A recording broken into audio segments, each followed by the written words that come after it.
Live from Atlanta, Georgia, this is Swain High Maroon Devil football, live on the Maroon Devils Network here on a sultry Friday afternoon to open up the 2019 football season. Here rocking and rolling, Gary Ayers along with Coach Rod White. We're under a tent, so if it rains later, Coach, we're good to go. If the clouds come down, hey, we're good to go. But, hey, we're ready for football. That's the main thing. Yeah, I sure do appreciate y'all inviting me back to come and do this. I enjoy it. It gets more and more limited every year to come and do these broadcasts about how much we can do, but I'm going to be here every chance I get. But it ain't sultry, Gary. It's hot. It is. It's hot, and it's hot down there on that turf. It's unbelievable, this synthetic surface here, and the sun's beating right down on it. There's no shade except way over in one corner of it, and so it'll be interesting here at the beginning of the ball game, see what kind of stamina and what kind of atmosphere it is. Well, Coach, you mentioned the key word I think that's going to play into this game, especially for our Maroon Devils, because we have 9 guys who are playing both ways.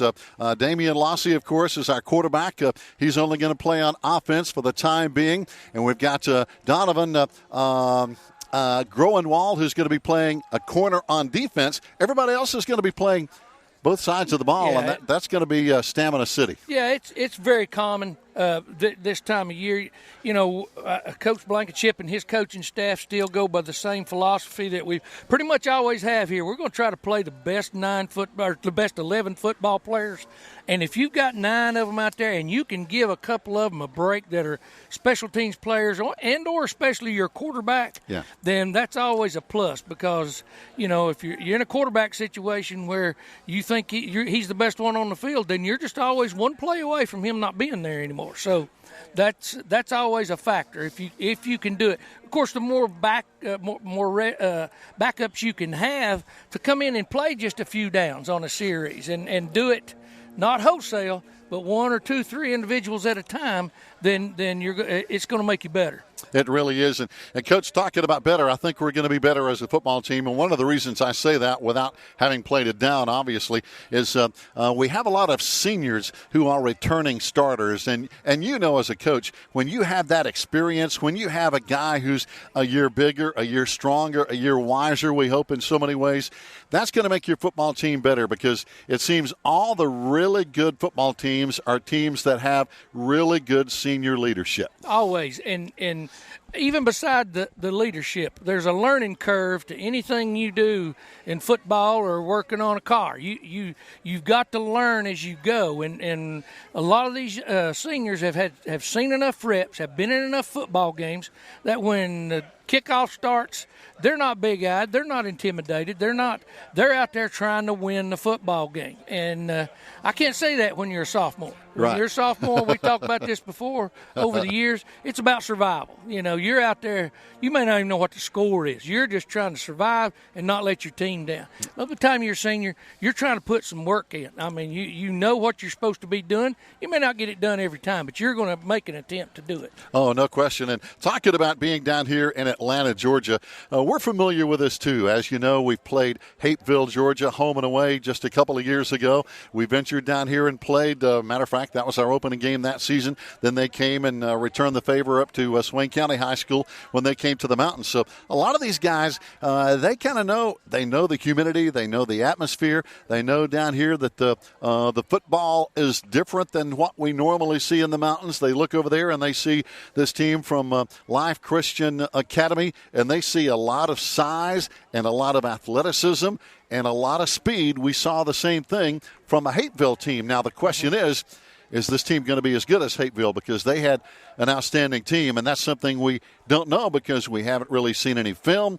So we really don't know a lot about this team we're facing tonight. Yeah, this is a guessing game for Coach Blankenship and his staff. It really is. Yeah.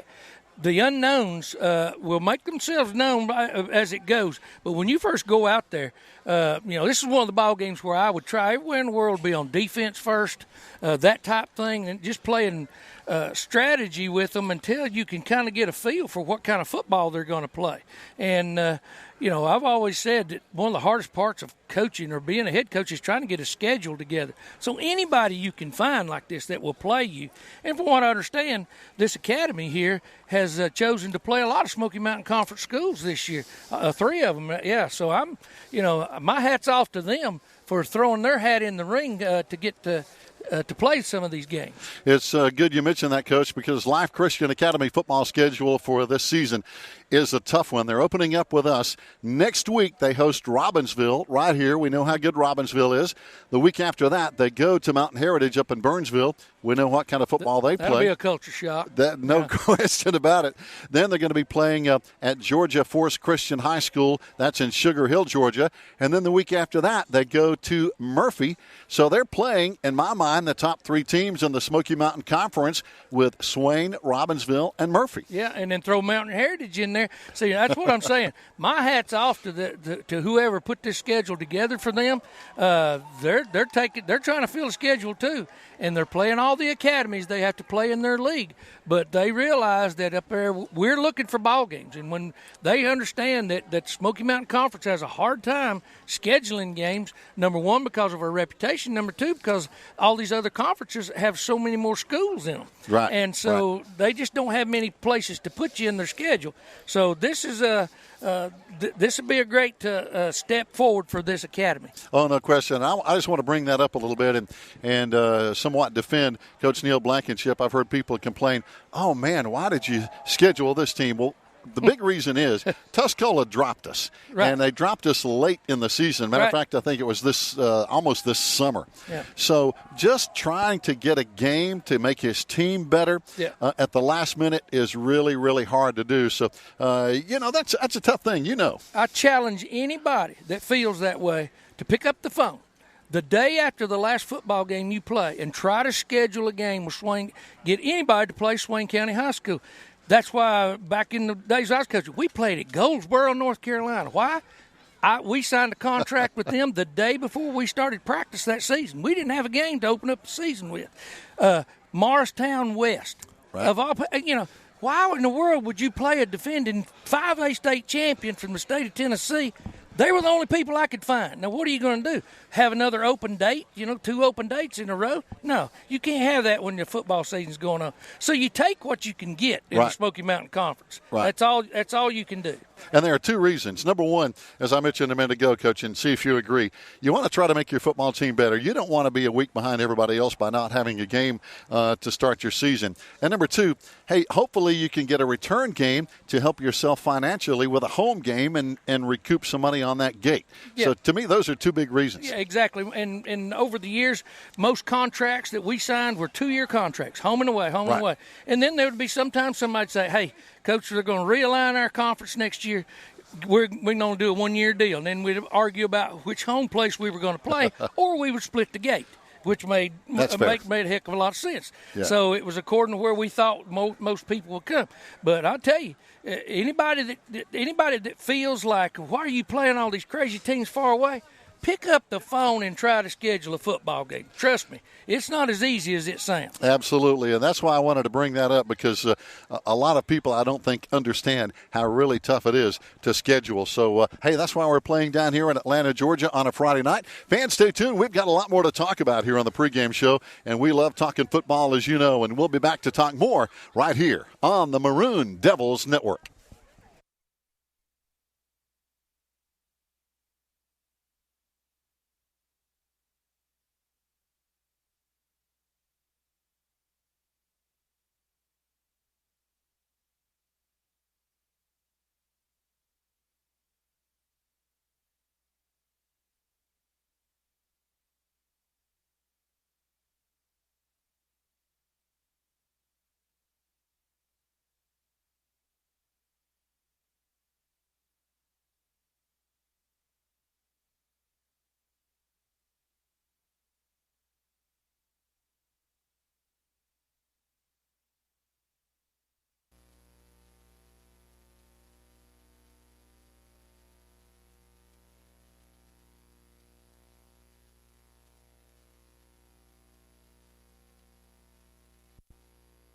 Hello, this is Neil Blankenship, head coach of the Maroon Devils.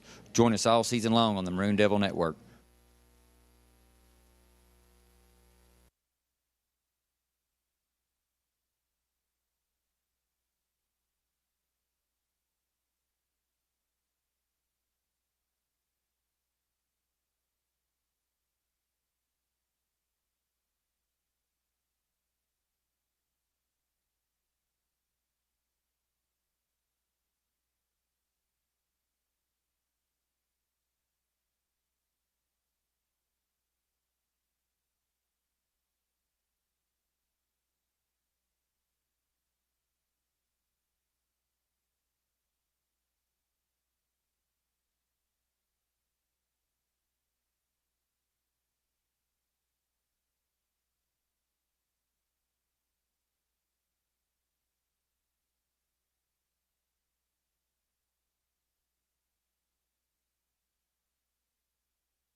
Josie.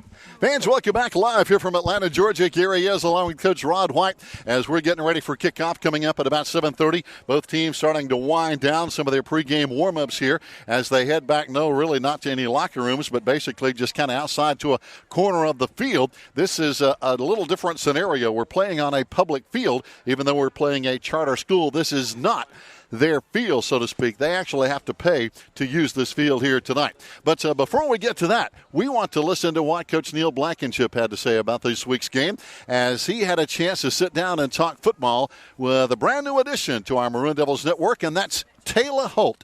No relation to Joe Holt. No, I'm just kidding. But here's Taylor Holt with head coach Neil Blankenship.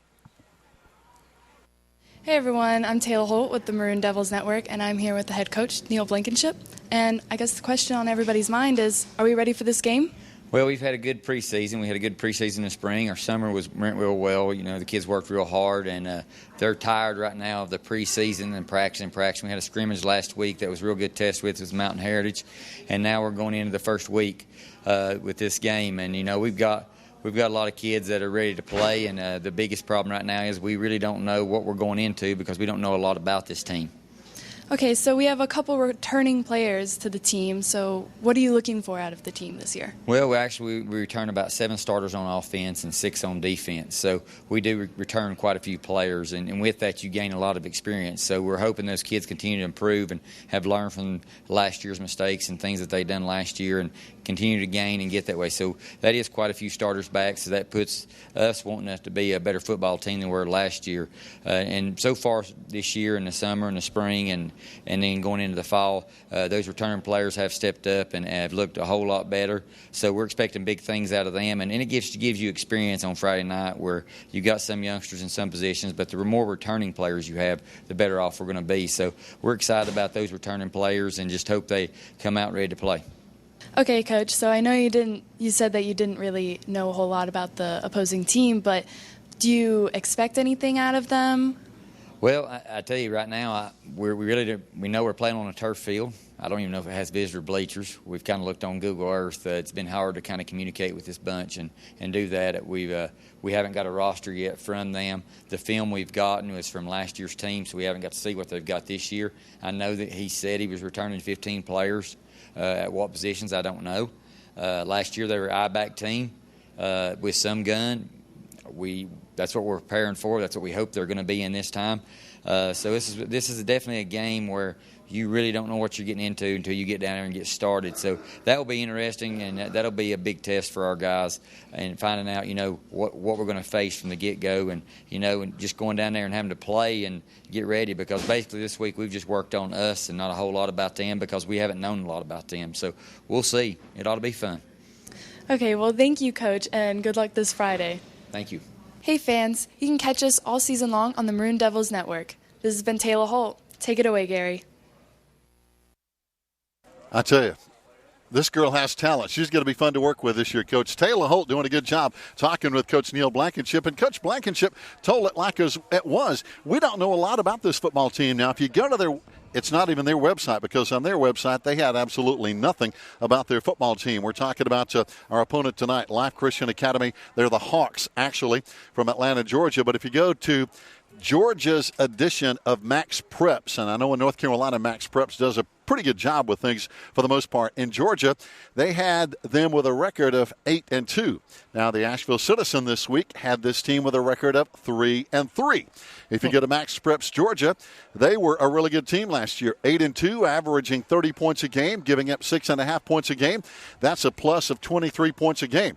This team scored a lot of points, Coach, and didn't give up a lot of points, if you believe what you read on the Max Preps Georgia website. So, but again, very little information available on this football team. Yeah, and it's a blind spot for Coach Blankenship and his crew, and I liked what the question the young lady asked. What do you know? You know, right. And he shot straight. Nothing. He said little. He knows nothing, I guarantee you. And right now it's going to be about his players. He's not concerned about them. You can look out there and watch them warm up. They're athletic. Yes. They got some great big kids out there. Yes. How will they adapt to mountain football the way we play it? How will we handle their athleticism? Because just watching them warm up is simple enough to watch. They're moving around the field and they're fast. So yes, it will be interesting to see what this matchup is like. But now, very few ball games will you go into this blind. You really will. Right. I mean, normally, especially teams in the mountains, you know something about them just from the past, the way they play. But when you're out of state, you really don't know much, especially the charter schools, the private schools, because in a lot of cases, they don't put a lot of emphasis on athletics, unlike, for example, Christ School, where they have an outstanding football program. An Asheville school, right, exactly. But a lot of the charter schools, they're trying to build athletics. I think this is the second year, from what we've been told, of this Life Christian Academy football team. But if this is their second year, they look pretty darn good from what we see in warm-ups. Yeah, there's a lot of athletes out there. I can tell you that. Quarterback, he's not a slouch. Just was sitting here watching him, like you said, warm up. Receivers, I haven't seen a drop ball yet. And he's just throwing the thing up for grabs. So that may be just a huge part of what we're going to see tonight, is them trying to air it out and beat us in man coverage and things like that. But so far, he's put the ball on the money, and they've caught them all from what I've seen. Outstanding. Not seen any running game yet. We'll find out later. And talking about running game, Coach, I think that's where the Maroon Devils, that's our bread and butter. We saw it last year with Bryce Sane and Damian Lossey, our two running backs, along with Ian Brooks, the fullback, and they're all back this year. We didn't throw it a lot last year, as Damian threw for about 469 yards and 5 touchdowns. But we've always, for the most part, been a running veer football team. Well, and if you're going to hang your hat on something, you got to hang it on it early and often. And over the years, it's just been predicated, unless we had the outstanding receivers and the outstanding quarterback and the running backs that could catch a football, then why give throw the ball 3 times and you don't get a first down? You turn the ball back over to somebody who can run the football sometimes, and they eat the clock up on you, and eventually they're going to have the old Rosman syndrome. They're going to drive down there and score on you. Right. And you get in ball games with people like in the old days, Rosman, and many ball games ended 14-7. I mean, many of them, simply because both teams were out there running the football and trying to control the clock. And I think that's what Coach Blankenship's got on his mind right now. Now, that may open up more as the year goes on. But right now, he's concerned about ball control and discipline of his players, about their blocking schemes, running backs, hanging on the football, throwing the ball if he needs to. But right now, it's all about the structure of his team and what he's trying to do with them personally. Oh, no doubt. Fans, we have more coming up on the pregame show. Kickoff is scheduled for 7:30, live from Atlanta, Georgia, against the Life Christian Academy Hawks. Stay tuned. We'll be back in 2 minutes right here on the Maroon Devils Network.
Fans, welcome back. You're watching the Maroon Devils Network here live on a Friday night. Yes, this is week one as our Maroon Devils are on the road here to take on the Hawks of the Life Christian Academy. And Coach Rod White along with Gary Ayers. Coach, we were talking about the running game just before the break, and I think one reason our running game can be successful is we have a really good bunch of offensive linemen coming back. When we talk about people like tight end Jake Langston, we've got our guards, Cody Long and Chase Hughes. Center, Charlie Lambert. He's going to be stepping in for Nolan Brown.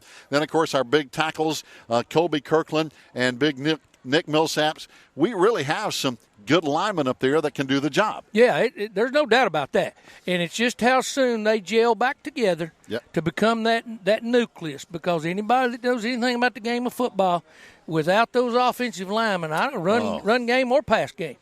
You can have the best quarterback in the world, you can have the best running backs in the world, best receivers. Unless you get 5 and 6 of those guys to gel together up there, come together with their combination of things and understand each other and be able to communicate, and it doesn't take long, but it does take a little while, even if they played together before. So. And you're right. The heart and soul of a winning football team is your offensive line. I think our defense, of course, might be a little bit younger on that side of the ball. Some of our secondary, for example, this year, some of our linebackers, Ian Brooks is going to be in there along with Cody Long and Charlie Lambert. Back in the secondary, we're going to have Connor Hyatt. He's going to be starting at one corner along with Donovan Groenwald. He's going to be at the other corner. Our safeties are going to be Gage Jones, and he's going to be starting back there along with Bryce Sain. Of course, Bryce playing both ways. So they're going to be tested tonight because we saw some speed in the warm-up. So I have a feeling our secondary is going to be tested. Oh, yeah. I would say out of this team now, I've never seen them play, but their thing is going to be trying to get us out there on an island to the wide side of the field, try to catch us in some kind of single coverage and just blur by us and hang the ball up from the looks of that quarterback's arm. So that's always going to be a problem. You got to be able to turn and run with them. You got to give ground, but at the same time, you got to have help too. The safeties have got to be able to come over the top and help some. And as you know, talking about the offensive line, one of the keys to the defense, if they're going to throw it and try to use the big play, we've got to get some pressure on the quarterback. Yeah, and they'll show you pretty quick. I think they'll show us real quick what their philosophy is going to be. If they're a 50-50 team, which I mean they're running it 50% of the time, and then they're throwing it to 50% of the time, it's a little hard to get a pass rush because they're going to have some play action stuff. We don't know whether they do yet or not. But if they do, then that'll slow you down to some degree because it looks the same. It looks the same to everybody.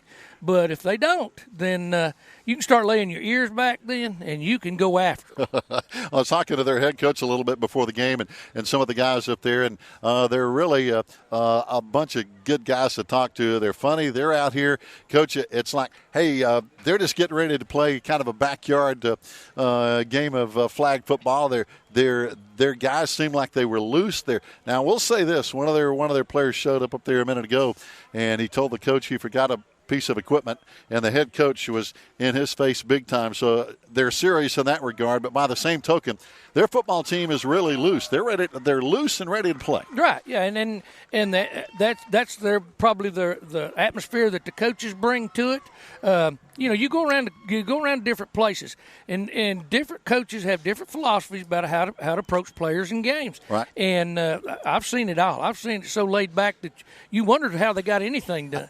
Then I've seen it so strict and so stringent that the same thing applied.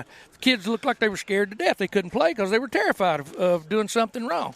But there's a fine line in there somewhere in between. Right. Where players have to be players, but they have to have discipline. And sometimes we've played teams in the past who were a little too loose for their own good, and they lost their discipline, and things snowballed on them, and we pretty much manhandled. Yeah, it falls apart, doesn't it? Fans, Stay tuned. We're going to come back and get our opening kickoff underway here from Atlanta, Georgia. Our players are coming onto the field. Our captains are on the field. So we'll be back after this 2-minute timeout to kick it off right here on the Maroon Devils Network.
Fans, welcome back here as we're looking at all the captains out there at the middle of the field here in just a moment as we're broadcasting live. There's a shot from our ace cameraman, Joe Holtz, over there.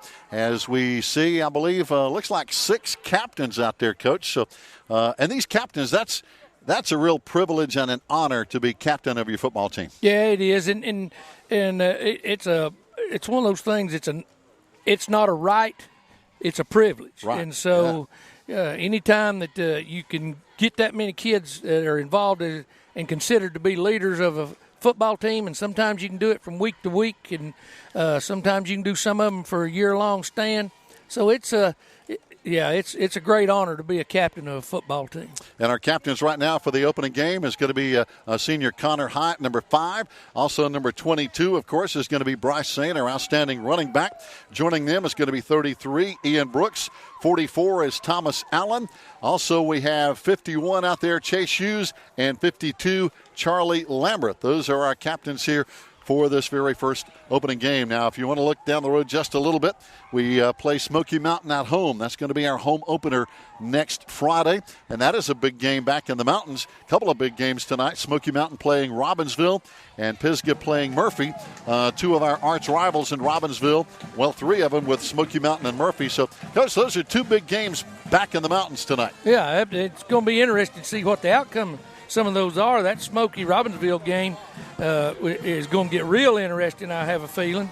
And Pisgah, there's some big questions about them right now. So we all know Murphy's going to go out there and do their Murphy thing. So it's going to be real interesting. It really is. Of course, we welcome some new coaches to the sideline here this year for our Maroon Devils. Of course, our head coach, Neil Blankenship, is back for his 8th season. But we got some new faces. Let's just run down some of those. I know Travis Brooks is joining us to coach the line. Sean Lakey is out there. Ryan McMahon. Scotty McMahon, his brother, is going to be taking over the offensive coordinator duties. As Jeff Marr is he's doing a good job taking care of his daughter, and she's an outstanding athlete at Swain High this year.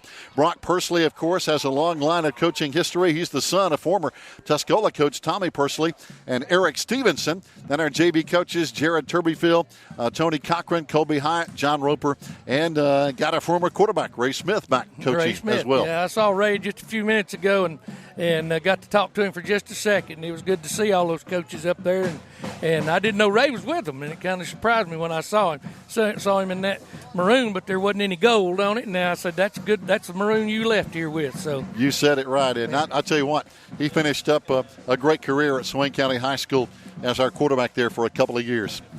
2 very good football teams, and it looks like we're going to be receiving the opening kickoff as Bryce Saint will be dropping back to return. We know the kind of speed he has, and we'll see what the Hawks of Life Christian Academy, and I'll be honest, it's going to be tough to read their numbers because, as you can see on the screen, they're wearing dark gray. Their numbers are green with a little gold outline, but they are extremely hard to read. We'll do the best we can. Yeah, and we'll just pick them out as they come. We'll identify them by position, if nothing else. There we go. We're focused on our Maroon Devils. That's what we bleed here on the Maroon Devils Network, and I'm not ashamed to say that as we're broadcasting for our fans here tonight in Atlanta, Georgia. Next week we'll be back at home with the Smoky Mountain Mustangs at Swain County Memorial Stadium, and we're just about ready to go. And it looks like right now we're going to be playing with a limited group of officials. It looks like we have, I see 4. So 4 officials tonight, so a little bit short. There's a short kickoff. It's going to be going out of bounds at the 17-yard line. So we'll take it 1st and 10 as it rolls out of bounds. No return out after that line drive kick there, Coach. Oh, I don't know what this official's doing. He's coming back here to mark the ball where it went out of bounds. Wow. And I don't know. Because it went out of bounds at the 17. Right, and I'm not sure he understands that ball's got to come back to the 35. Yep. When it goes out of bounds, it goes automatically to the 35. Doesn't matter where it goes out of bounds. Yeah, and he was very confused about that there for just a second. Yeah. It can go out of bounds at the 2. Yeah. But we get it at the 35. But I think they got him straight. We're ready to go now. He's going to spot it at the 35. That's where it needs to go. And our Maroon Devils will open up the season on offense. And we'll see what kind of defense the Hawks will throw at us here. They have one guy playing really deep center field. Kind of unusual to see that. I mean, a strong safety that's a lone wolf out there at the 45-yard line of their territory. Yeah, he just kind of looks like they're going to gang up in there. They right now it looks like some kind of forefront, and it may be one of the old school 44 defenses. And they're playing with one deep safety. So, and I mean he's really deep. He's really deep. I don't know if I've seen any of them that deep before. Here we go. We're going to put one man in motion coming to the right side for the Maroon machine. That's going to be Gage Jones. He stops, and we run to the right side, and we run out across the 40-yard line. A good gain on the very first play of the season. Yeah, run the inside veer look right there with Ian getting the handoff, and quarterback already setting up his big play, which is that follow play he likes to run where he just uses that ball carrier as a lead blocker. Now, we can see one thing for sure. Life Christian has some big defensive tackles in there around the A-gap. They have some huge guys. Yeah, they're 300-plus pounds. Oh, no doubt. Yeah. And we run this time to the left side, out across the 45. That should be enough for a first down. Yeah, that was Bryce Sane there. Good handoff. Now, that looked more like we're going to hand this ball off, and you punch it up in there, and we're going to see what's going to happen. And they're trying to roll them big dudes out of the middle there, but yeah, they look. One of them at least is a 300-plus pounder. He is large. We saw them warming up, though, Coach, and they were very nimble and athletic. So they're not big, slow, fat boys. They can move. Yeah, they're trying to get everything. They're trying to throw everybody up there in the box, we call it, between the tackles that they can to try to stop this running game. And that's the old school 44 defense right there. This time we run one man in motion to the left side. Connor wide out to the right side. This time we hand off and run to the left side, but they get into our backfield in a hurry and stop us for the first loss of the ball game offensively, as we're going to lose about 3 or 4 back to the 44-yard line. That's that athleticism we were talking about. He committed that outside defender did, and when he committed, he took a shot and made it. Now, he may not make it every time, but he made it on that one. Good quickness getting in there from the linebacker spot. And now our Maroon Devils, we're going to bring out wide to the right side this time. Gage Jones. He's going to be one of our wide receivers. Connor lines up on the left side and split backs right behind Damian. Damian's going to run it this time. He hangs onto the football. He pitches it out. Bryce out to the 40, 45, down the sideline, down to the 30, 25, a foot race. He's finally knocked out of bounds at the 17-yard line, and that was just good play execution. That was excellent athleticism by everybody on the line of scrimmage. We ran that veer dive in there, just inside, pounding at him. This time he pulls it, gets on the corner, gets to the second level, and pitches off of a linebacker. You don't see that happen very much. And he pitched it, and there Bryce was the whole way. Outstanding timing by our quarterback, Damian Lossey, to get it to Bryce Sane and bust that play for a big gain. And right now we're going to see, looks like a timeout on the field. As I can imagine, Life Christian Academy's like, okay, we need to make an adjustment on defense. They're going to bring a couple of new guys in, actually. And let's see if that's going to be kind of a goal line defense. But the guys they brought in were not the big lineman type. They've got 12 out there right now, so now they're going to have to get – wait a minute. They took one out. Yeah, he looked like he took a shot in the stomach or something over there. Yeah, he's over there on the sideline trying to get some help. Well, and I don't know what the official's doing now. He moved the ball all the way across the field. We ran the ball to this hash mark over here. Yeah. And he moved it to that hash mark. This is going to be interesting. That's unusual. I don't even know their officials. And see, now evidently who the head man is, he's moving it back because that's where it ended up. I don't know what that was all about, but this could get interesting among the officials. And they, as we mentioned, they only have 4 officials tonight for this contest. So they're a little bit short-handed. Oh yeah, they're very short-handed. Yeah, they don't even have a deep official behind the secondary or back there to check on pass interference or anything else. He's just one guy right behind the linebackers. Veer to the weak side, the ball comes out. Fumble! They pick it up, and we tackle them at about the 27-yard line. But the first turnover of the game burns us as they're going to pick it up and return it back in pretty good shape here. Yeah, we didn't. Our mesh point was terrible right there. The running back and the quarterback left the ball hanging out there. And sometimes it takes a while to get that mesh down, but they should have it better than that. They played together there last year. So. Oh, no question. Bryce and Damian Lossey, of course, along with our fullback in there, talking about Ian Brooks. These guys spent a lot of time. And as you mentioned, Coach, working together in the preseason, getting ready for this season opener here. But now we're going to see what the Hawks have on offense. We know they have some speed. They have some size. Again, they have a huge left side of the offensive line. Both guys on that side of the line in the 300-pound range. So they have plenty of size up front. Yeah, they're great big up there. Yeah. So we'll see. We'll see what kind of athletes they've got. Having a little trouble getting their play called and getting everything organized here. And as people know, as coaches and players know, that season opener is sometimes the hardest game of the year, isn't it? Oh, yeah. You haven't gone live with any of your special teams.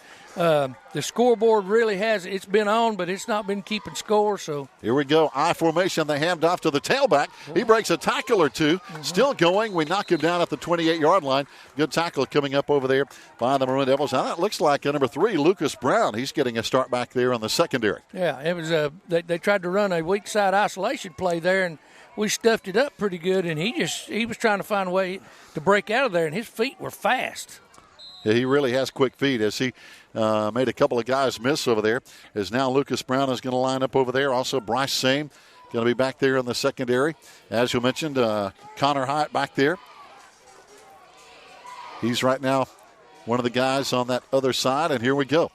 Looks like a second down and roughly, we'll call it about 8, almost 9. Pitch out to the tailback again. He tries to get wide on the right side, cuts it back against the grain, back out to the 35-yard line for a pretty good gain. Yeah, he picked up more than he should right there. We missed a tackle there right at the line of scrimmage or a little bit behind it, and he pretty much jumped over our defender. And we got to do a better job of just settling our feet and letting him make a move and then make a tackle, because if you take a shot at somebody like that, 9 times out of 10 you're going to miss him. Cody Long coming up with a final tackle on that play for the Maroon Devil defense. And let's see what the Hawks have up their sleeve now. This should be third down and about 3 according to the sticks on the sideline. Got Twins left on the left side, wide left to the left side here. But they're going to run the other way, but we stack him up initially and stop him in the backfield. Yeah. There was nowhere to run up front. It looked like they were just trying to run a quarterback sneak and pick up the first down. I'm not sure. It happened pretty quick there, and at this angle I couldn't tell, but we stuffed him pretty good. So it's bringing up 4th down here, and they got some decisions to make about whether to punt or not. Oh, no question. It looks like, Coach, they wanted to run up the A-gap, and we plugged that one, and they bounced it outside, and we plugged that one too. Yeah, and then he had no place to go. And now they're going to bring on what may be a punt team. Looks like everybody goes to the sideline, and they're going to come on with a new bunch, I would think. So far, I think they're going to call timeout. I don't know what the deal is. Yep, timeout on the field. And so we'll take a timeout and break in the action so our friends back at the station can get a commercial in. Andy Rogers and everybody back at WBHN. We'll be back on the Maroon Devils Network.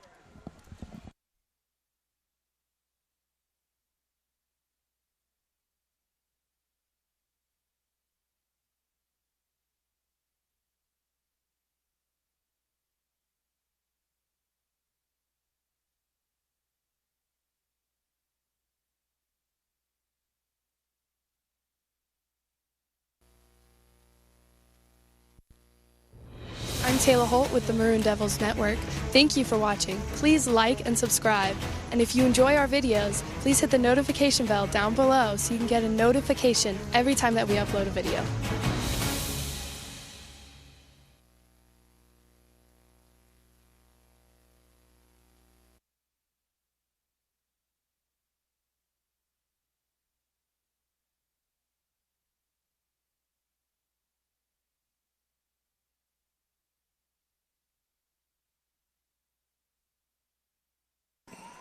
Fans, welcome back now as the Hawks will have to punt it away to the Maroon Devils here as our defense got the job done. High snap, punter pulls it down, gets it off. Good hang time. Bryce is going to call for a fair catch at the 42-yard line, and that's where the Maroon Devils will take over 1st and 10. We want to welcome back all our friends on 1590 AM and 94.1 FM. WBHN in Bryson City. Andy Rogers, our engineer, running the show back there. Joe Holt, of course, and Toby Burrell, Sharon Burrell, Coach Rod White, and myself down here in Atlanta, Georgia on a Friday night. But, Coach, so far, without the turnover, our Maroon Devils probably would have been up 7-0, but we'll see. Yeah, driving the ball and then turning the ball over. It's just it's a fork in your side when that happens.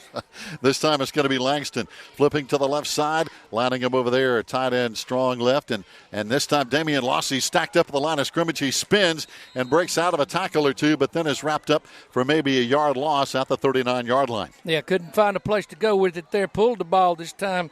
Ran the same play basically we fumbled on earlier, but this time we traded the tight end over there, and then he pulls it, and but they got to the line of scrimmage in a hurry that time.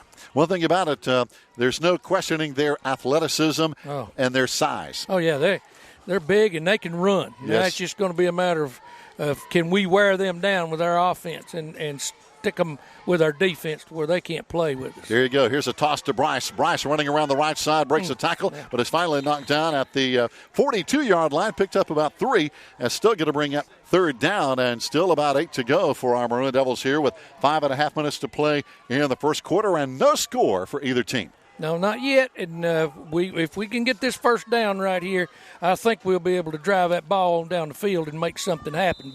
But this is going to be a difficult first down. This is a difficult position right here, being in the middle, nearly the middle of the field, throwing the football up. You're taking a chance, running it. You're taking an even bigger chance of not making the first down. Robert Green now in the lineup on offense, lines up wide to the left side. Damian wants to throw over the middle, too tall. And, boy, I tell you, Jake Langston just took a shot in the ribs, and he's hurt. Yeah, He really got hit hard, and he had his arms extended, so his ribs were really exposed. Yeah, he was, and that is one hard shot. I can't explain any other way. When that free safety came running up there, he drew a bullseye on him, and he hit him right in the rib cage, right where his shoulder pads don't fit. That's it. There's no coverage there for it. And his arms were extended trying to catch that pass, which was too tall. And, boy, he really took a hard hit to the midsection, and they're going to be working down there on Jake Langston. And while they do, they're going to throw looks like a penalty on that play. But while they attend to Jake, we're going to take a break here, and we'll be back in just 1 minute. So, fans, stay with us. We'll be back in 1 minute here on the Maroon Devils Network.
Fans, welcome back live on a Friday night. 5 minutes to play here in the first quarter. No score, but our Maroon Devils getting a little bit of help here from the first penalty of the game called against the Life Christian Academy Hawks.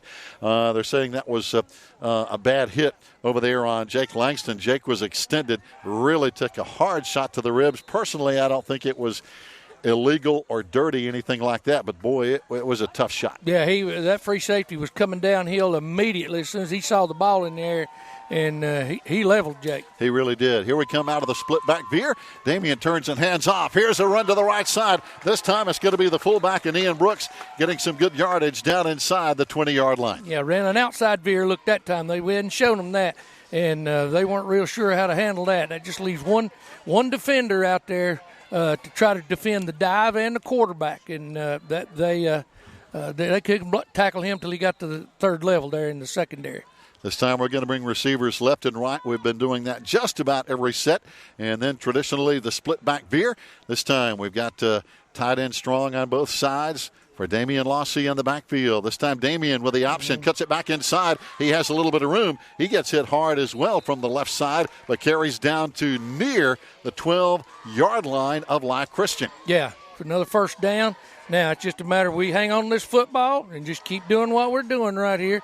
Maybe switch it up with something, getting to the edge. But these folks are so fast on the corners that unless you're running right at them, it's going to be difficult to try to make any ground on these edges. So that's why Damian, when he pulled that ball in, he cut straight upfield, went north and south with it rather than trying to carry it on to the boundary. Coach, you're right. It's going to be hard to get outside on these guys.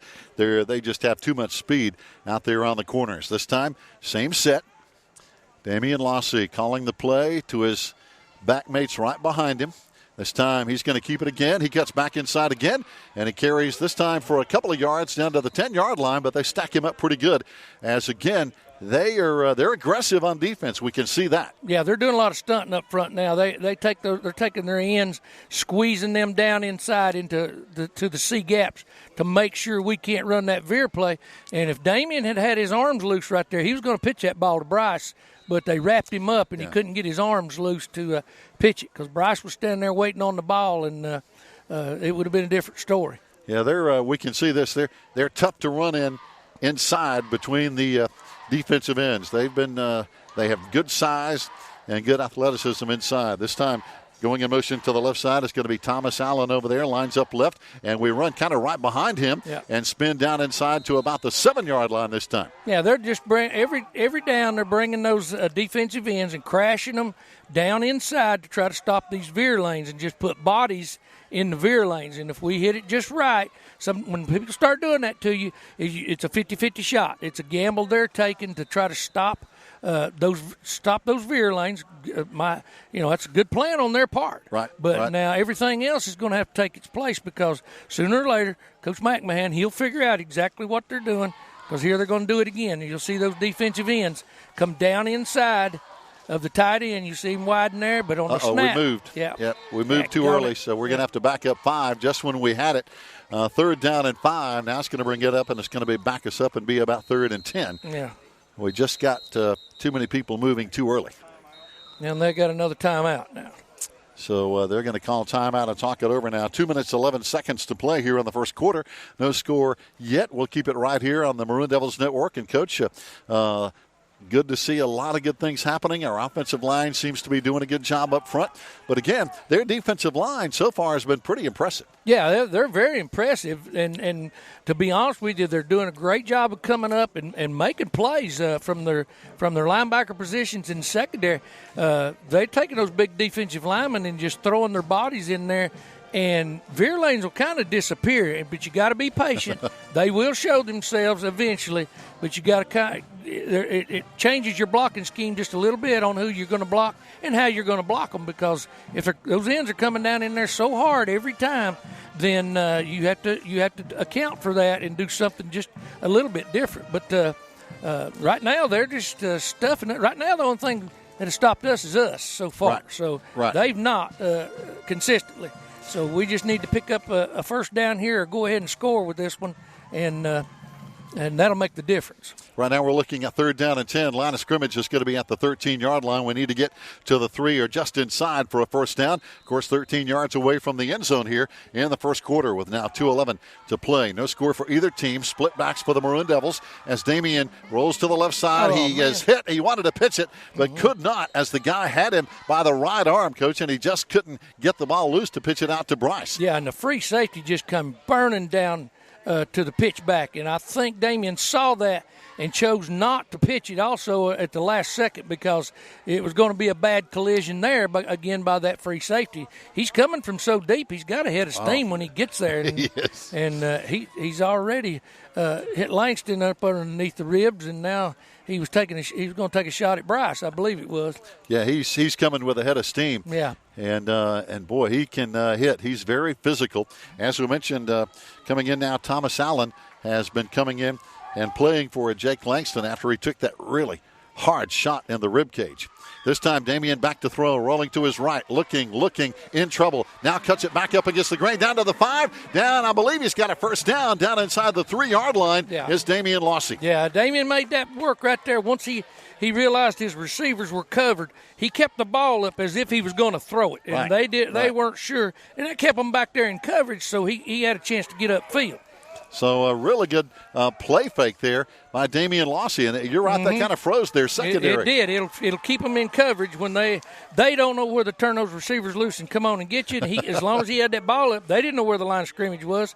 But he just kept it up there and kept running at them, and they finally had to come out of coverage and make a play on it. Smart play. It's going to be first down now for the Maroon Devils. First down and goal with 1:10 to play in the first quarter.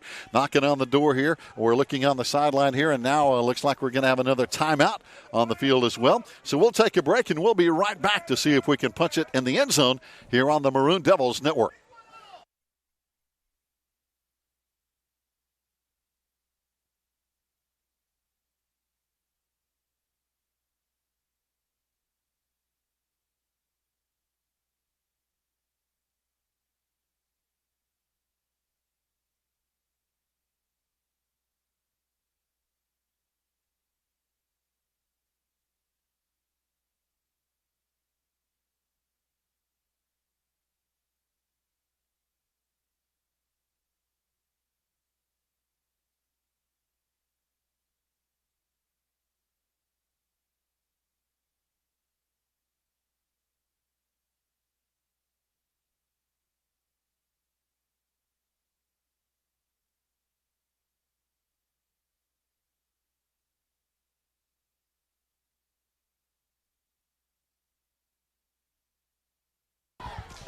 Fans, welcome back. Surprisingly, as we come back, the officials have marked the football short of the first down. I'm really surprised, and that gives it over to Life Christian Academy at the 3-yard line. I really thought we had it first and goal, but the officials said no. So they have the football. Let's see if we can make them pay inside the 5. They toss it wide to the right side. Here comes that speed out across the 15, all the way out to the 20-yard line. And, Coach, that's the speed we were afraid of. We can't let them get out to the sideline. Yeah, that's just a toss sweep, single back toss sweep. Had 2 receivers out there lined up. One of them was the running back when they get in the eye, and their job was just to throw blocks upfield, and he knifed through us pretty good. But I'm still questioning this first down call down here. Yeah. I mean, all 4 of them missed that one. They really did. We had it first and goal. I'll say another thing I'm a little concerned about. It's getting a little dark here, and I only see 2 or 3 lights on. Maybe they're kind of slow coming on, but we'll see. Maybe all we have. That's it. All right, here they go. They run the tailback again, this time trying to get it between over there around the B and C gap, but we stack it up. Good penetration by that side of the line. Yeah, trying their isolation play again this time rather than the sweep. Looks like that's about what they got. I've not seen any counter movement out of them yet.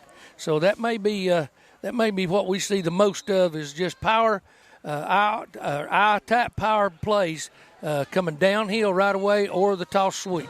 We saw good work over there from Cody Long, and again Connor McCoy getting the job done. That's the end of the first quarter, and we go to the second quarter now with no score from Atlanta, Georgia. Fans, we'll be back in 1 minute. Stay with us, 0-0 on the Maroon Devils Network.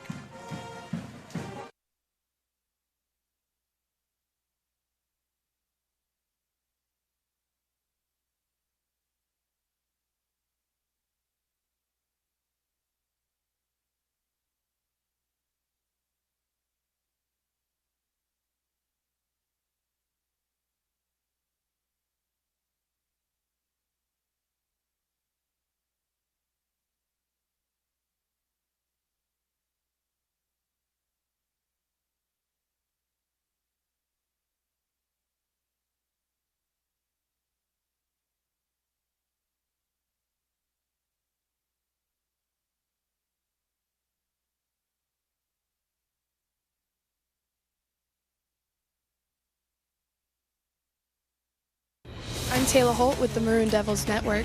Thank you for watching. Please like and subscribe. And if you enjoy our videos, please hit the notification bell down below so you can get a notification every time that we upload a video.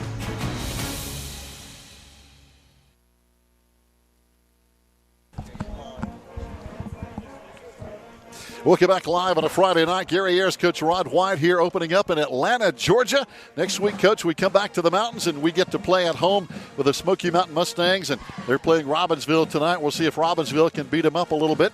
But tonight, we're concerned about these Hawks from Atlanta Christian because right now they're showing they are a team to be reckoned with so far. Yeah, they're not doing anything fancy. Right now, they're just coming at us, and one turnover, and the fact that I think we got shorted on a first down mark down here. Yes, that would have pretty much guaranteed our first touchdown. And all of a sudden, it's into the second quarter, and it's 0-0.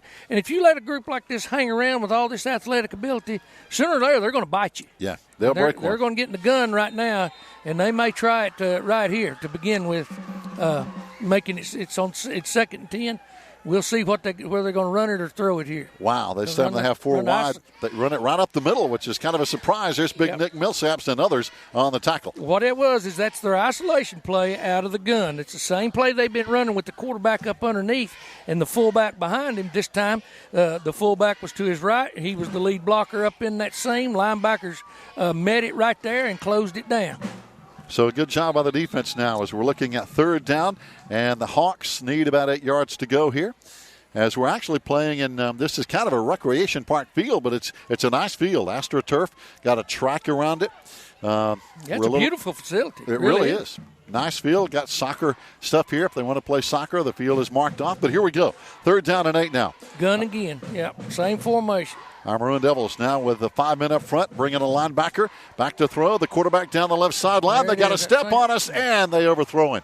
Boy, they got behind his coach, and if that ball had been on target, that might have been 6. Yeah, that's the one they were looking for. They've been kind of setting that up with this single coverage on the outside. They're pretty sure now they can outrun us out there. Yeah. So they just took a shot right there and hung it up to see if they could make something big happen. And that's not a bad way to do it. Not bad. They just overthrew their receiver who had a step on us in the secondary, but just a little too much air under the football. So now it's going to bring up a 4th down, and let's see if they're going to punt it away as they did last time. Right now they're trying to get their personnel on the field with 11:06 to play here in the second quarter. And we got Bryce Sane back, and we know what he can do. They still got 12 players out there, I'm afraid. Yeah, now they finally get one off to the sideline. But as you mentioned, Coach, sometimes special teams can be an interesting situation in the first game. Oh, the punt is blocked. Good. Let's see if we pick it up, and we do. Down inside the 15-yard line. 1st down for the Maroon Devils in the red zone. Yeah, Coach Blankenship saw their first punt, and he probably pulled them off a little bit and said, this time go get them because they ain't blocking anybody up there. And so he turned him loose and let him go get it. So we're thinking it might have been Elijah Waddy. I know Elijah was around it. Also, Thomas Allen was around it, and Cody Long around the football. Yeah, they turned 3 or 4 people loose up there, and when they didn't do a very good job of blocking us, and we did a heck of a job of realizing from that first punt, hey, they're not going to block us. We're going to go get this thing. Outstanding job blocking that punt. Now the Maroon Devils 1st down and 10 from just about the 13-yard line. As Damian turns, hands off to Bryce Sane right up the middle. Bryce with good surge. Yeah. Looks like he's down near the 5, maybe the 6-yard line. But again, he just hit that hole really quick. Yeah, that's our isolation play. They got those edges blocked. Those guys are pushing upfield so fast that he had a small seam to shoot through there, and we had blockers on them, but they're just turning those ends loose down inside. And when they're getting there with that kind of speed, they're hard to block. They are quick, and they are big to go along with the quickness. Yeah. And you see some of the guys that have some good height as well. So this is a very athletic football team. Now we're looking at a 2nd down. They're going to spot it at the 7-yard line. We still need almost 5, according to the guys on the field. Maybe a 4-yard first down. And we hand off right at the middle, and it's going to be another good run inside. Ian Brooks on the carry. And let's see this time where they're going to spot the football, which has been a little bit iffy from time to time. Yeah. At about the 4, looks like. Yeah, the play before we ran out of the I and ran our form of the isolation, but now I don't know exactly if that official on that sideline over ever saw the football. They just took a guess and put it. But we're in our 2 tight end formation right here, right now, and we can run the veer either way and split backs again with one wide receiver. Third down and 1. Damian Losh is going to carry for the first down. He may have the touchdown. Is it in? Somebody give us a signal. No signal from the referees. Well, this referee over here has no clue on our side because he didn't even walk towards the goal line. Nope, they're going to say it's short, Coach, about the 1 yard line. Okay. But Damian had a good surge of steam there. Yeah. So the offensive line is getting enough surge up front. Well, that'll be the secret to this thing, even in the third and fourth quarter, is how much can we wear them down up front and get them in a situation where they may not want to play anymore just from fatigue. Right, because they don't have, as you look on the sideline, they don't have a lot of depth over there. No, they don't have a lot of people to put in there. Nope. And they've got what they've got out there right now. Now they're going to bring all them linebackers at one time. Here comes Damian left side. Machine. And this official over here still hasn't signaled anything. And if they spot him short on this. Oh, boy. He's real close to the goal line, but still no official signal. And they've got 3 officials around the football, and I think they're going to mark him short. It looks like to me you're going to have to run out of the back of the end zone. Yeah. He's on the 6-inch line. Oh, now, how did that happen? That football's almost touching the goal line, but I thought he was in. Yeah, and this official over here hasn't moved out of his tracks. He has not even attempted to spot that football. Nope. All he's doing is running these chains over here, and he doesn't know where the ball is. Nope, he doesn't know where the line of scrimmage is at all. And the other 3 officials, there's only 4, and this one over here on the sideline is not really engaged right now. No, he's not part of the program right now.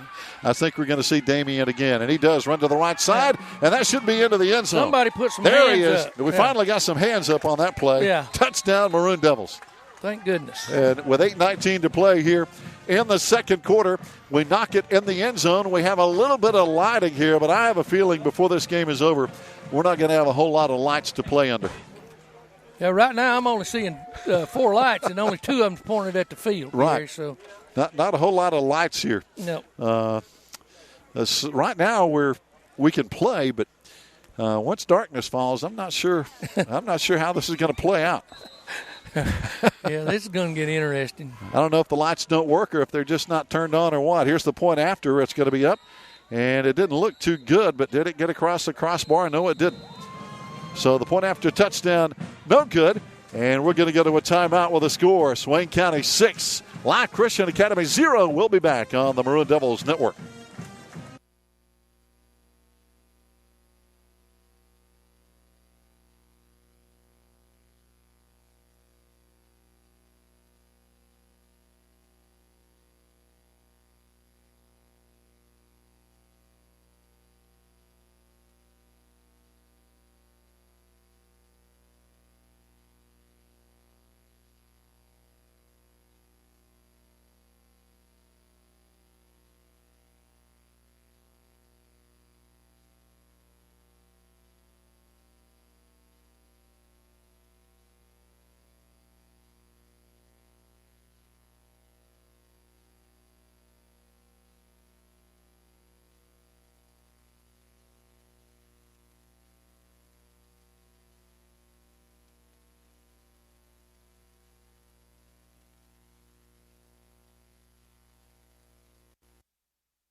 I'm Taylor Holt with the Maroon Devils Network. Thank you for watching. Please like and subscribe. And if you enjoy our videos, please hit the notification bell down below so you can get a notification every time that we upload a video. Fans, welcome back. I'm Maroon Devils with the first lead here from Atlanta, Georgia.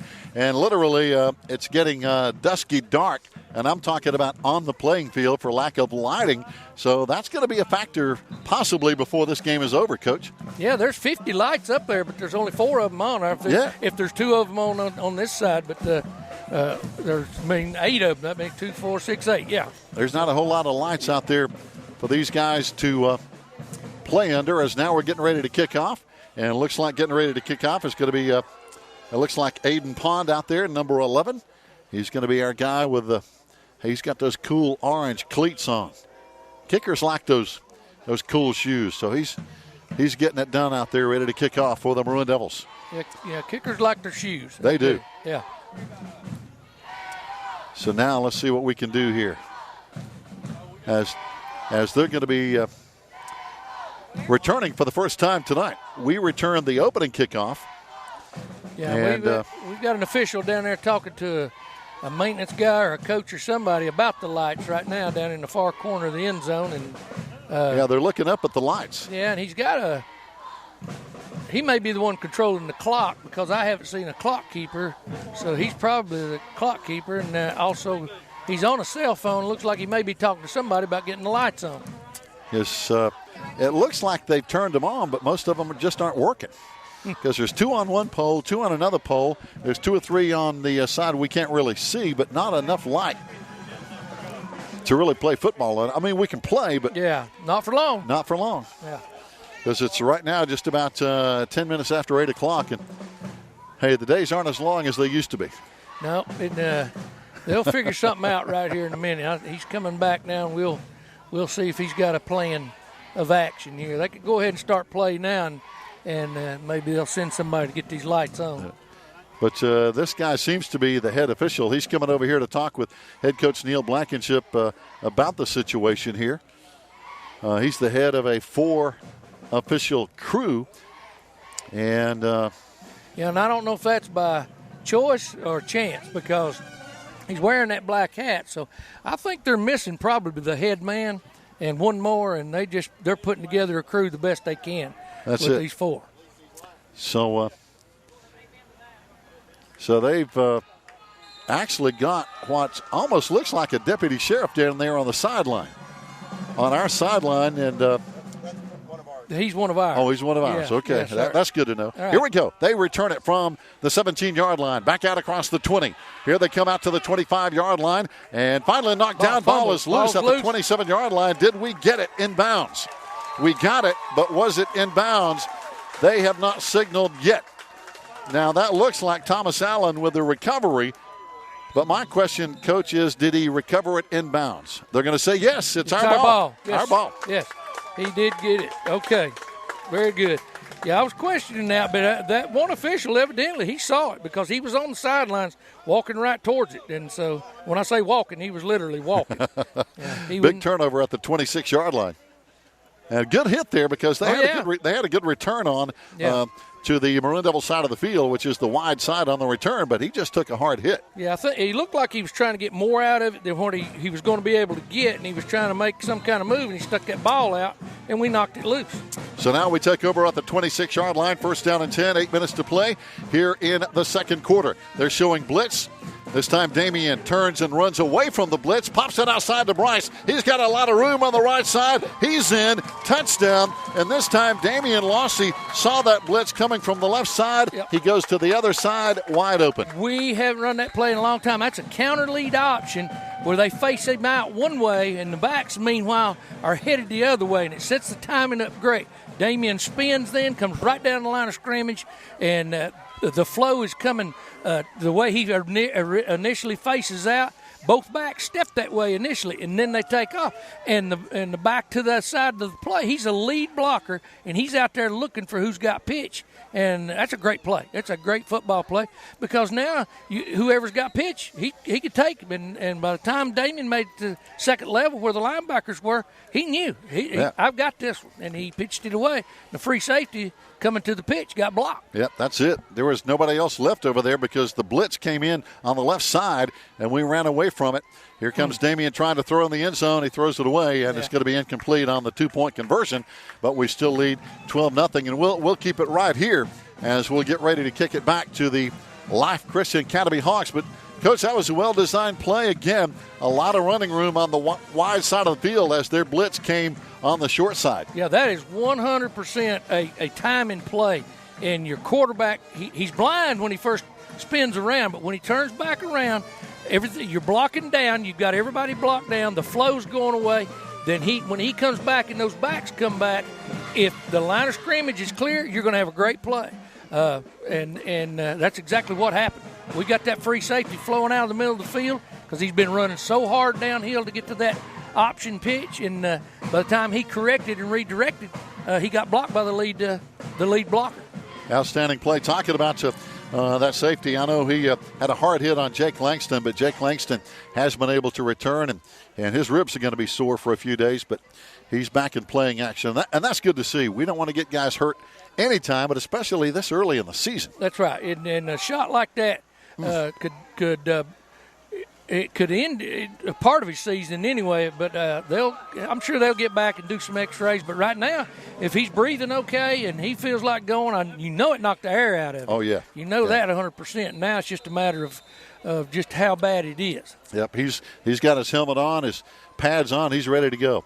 And here we go with the kickoff, and this time it's going to be just a squib kick down the middle. They pick it up and drop it, then they pick it up again at the 28-yard line. They run around to the left side of the field. We have nobody over there but the kicker to beat.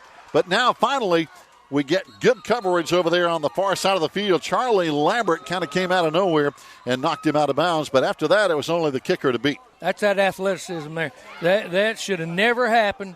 We squeezed down on him too far, and his speed, he just made us pay going to that edge out there.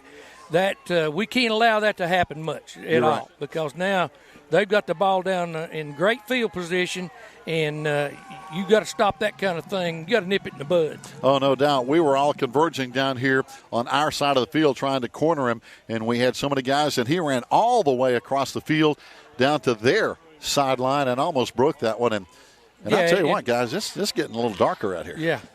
Squib kicks like that are always dangerous, because if the right player picks it up and does just what he did right there, they make you pay for it. Now, if you can get there and keep him corralled, you ain't got to kill him. All you got to do is just get around him and make the play right there. But he made us pay we overran some, and some of us weren't ready to make a tackle. So now they have it inside Maroon Devil territory, this time at the 39-yard line. First down and 10. 7:27 to play in the second quarter.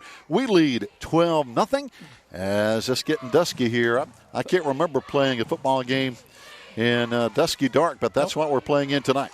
Back to the gun they went this time, and quarterback's trying to make something out of it. Couldn't find anybody open. Well, I tell you, we had to gang tackle him. This kid don't want to go down. Yeah, I think there was a lot of ball stripping going on there. They was trying to pull that ball out and make him fumble it, and sometimes when you get busy doing that, you don't get your feet stop and you don't get them to the ground. We had a lot of guys in on the tackle over there. Coming in was Ian Brooks. As we mentioned, Jake Langston is back in the game.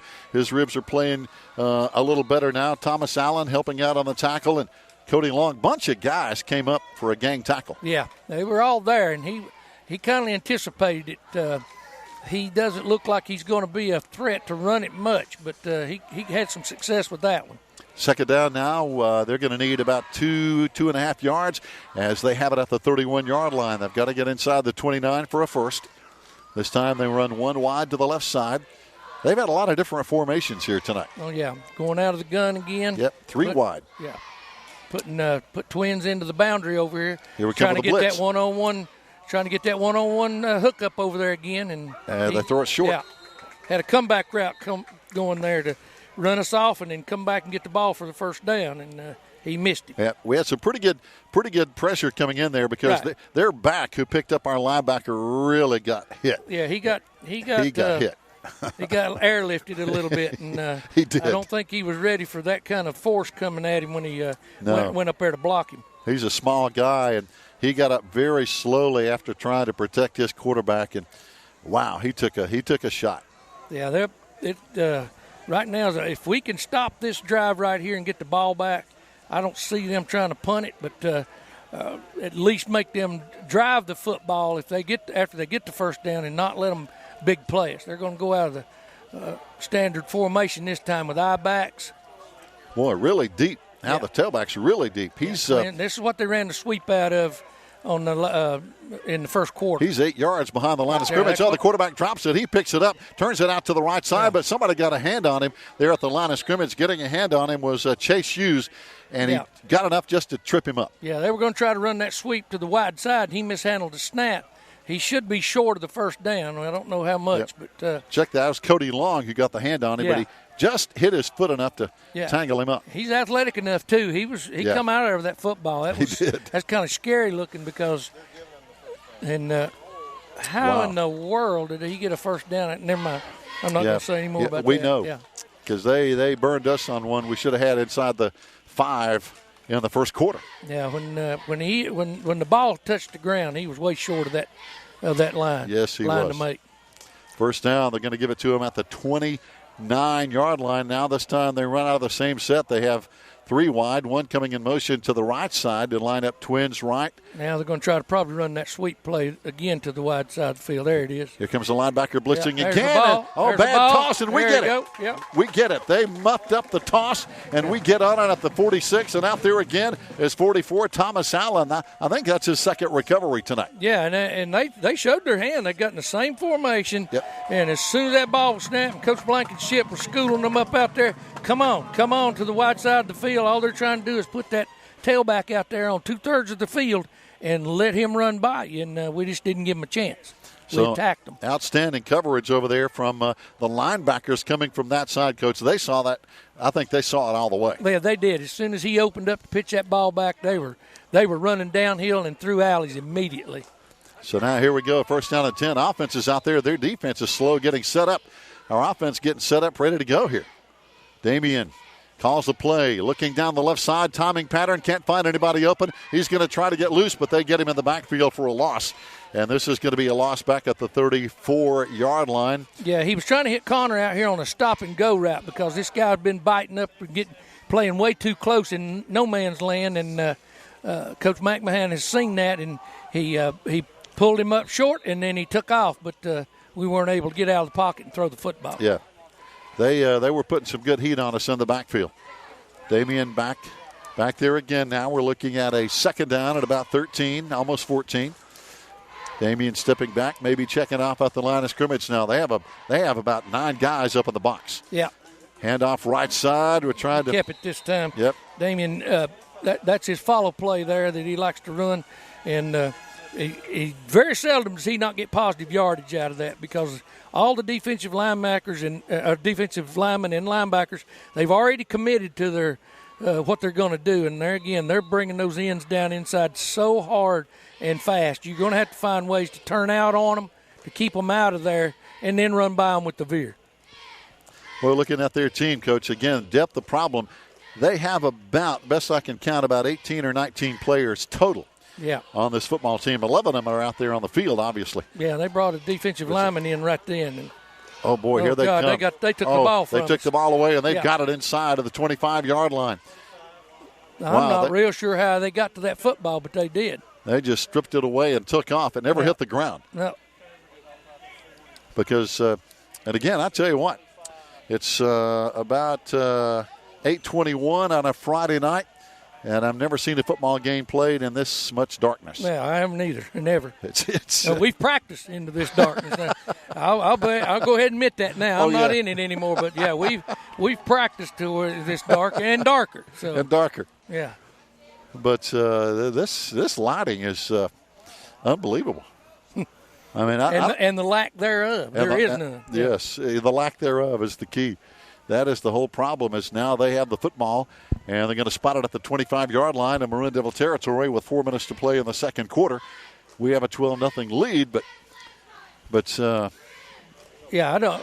This is going to get real interesting because there's. I don't say you can play a second half because it's going to get worse. Right, and with them now with the football, it puts us in a predicament, and on the 25-yard line. We've got to keep them out right here because we don't know what's going to happen if it gets too dark to play this game. They're going to have to call it at some point in time. Exactly. I mean, safety does become a concern sooner or later. Right. I mean, everybody wants to play football, especially these guys on the field. Yeah. But, well, there's a timeout call by the Maroon Devils now on the football field. And while they talk it over, we'll take a break as well. Stay tuned. We'll be back in 1 minute with a score 12-0 Maroon Devils here on the Maroon Devils Network.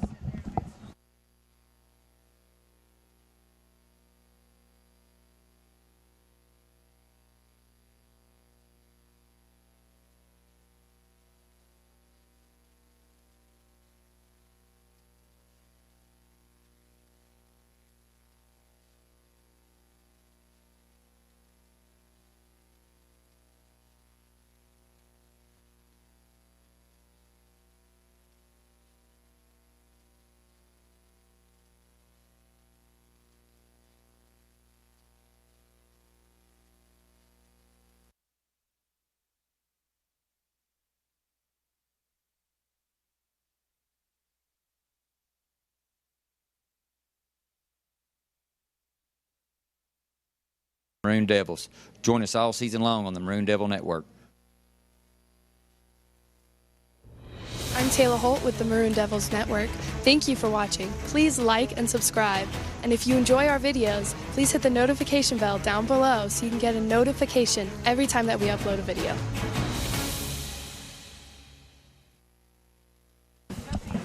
Fans, welcome back on a dusky, dark Friday night, literally, here in Atlanta, Georgia. Gary Ayers, Rod White, Joe Holt, and the gang. And, Coach, again, we've talked about this throughout the game, dusky, dark on the field and off the field, but now they have the football. We're still playing. They have it at the 25, and we need to keep them off the board. Yeah, they're going to run with that one back. No, they got the tailback back in there, and I apologize, back in our backs. Yep. And they like the isolation, and they like the sweep out of it. Let's see what they do. Now they fumble it. Uh-oh.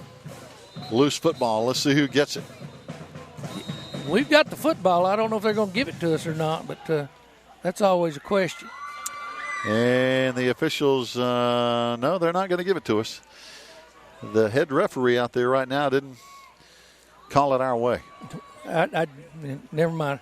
But, yeah, the play before when they got up, ended up with the football, I had to ask questions around here and find somebody that actually saw what happened. But one of the defensive ends on a stunt or a linebacker, came free and just literally grabbed the ball right out of the running back's hands and took off with it. Yeah, we never did fumble it. They just stole it away. Yeah, the ball never hit the ground.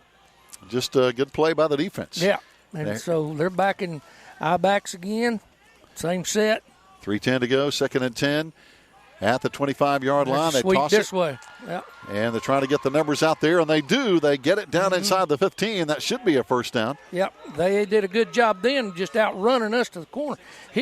You can't understand, people can't until you're out there watching that, how fast he's getting to that edge and then getting upfield. It happens real fast. Well, I'll tell you, 16 out there for the Maroon Devils, and we're talking about Gage Jones. He's holding his arm like see his left arm back there? Mm-hmm. He's holding his arm like he's hurting. Yeah, he probably got dinged right there just a little bit. And maybe it's one of them funny bone deals where you can it just hurts for a little bit. Shrug it off a little bit.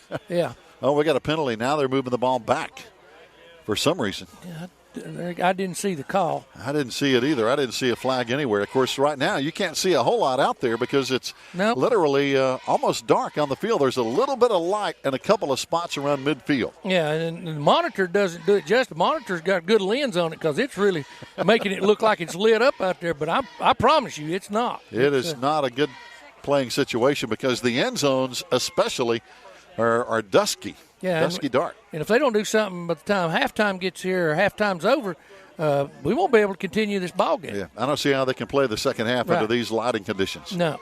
It's literally that bad, folks. Well, we're not exaggerating. It's going to get dangerous. Yeah, especially if you try to throw the football.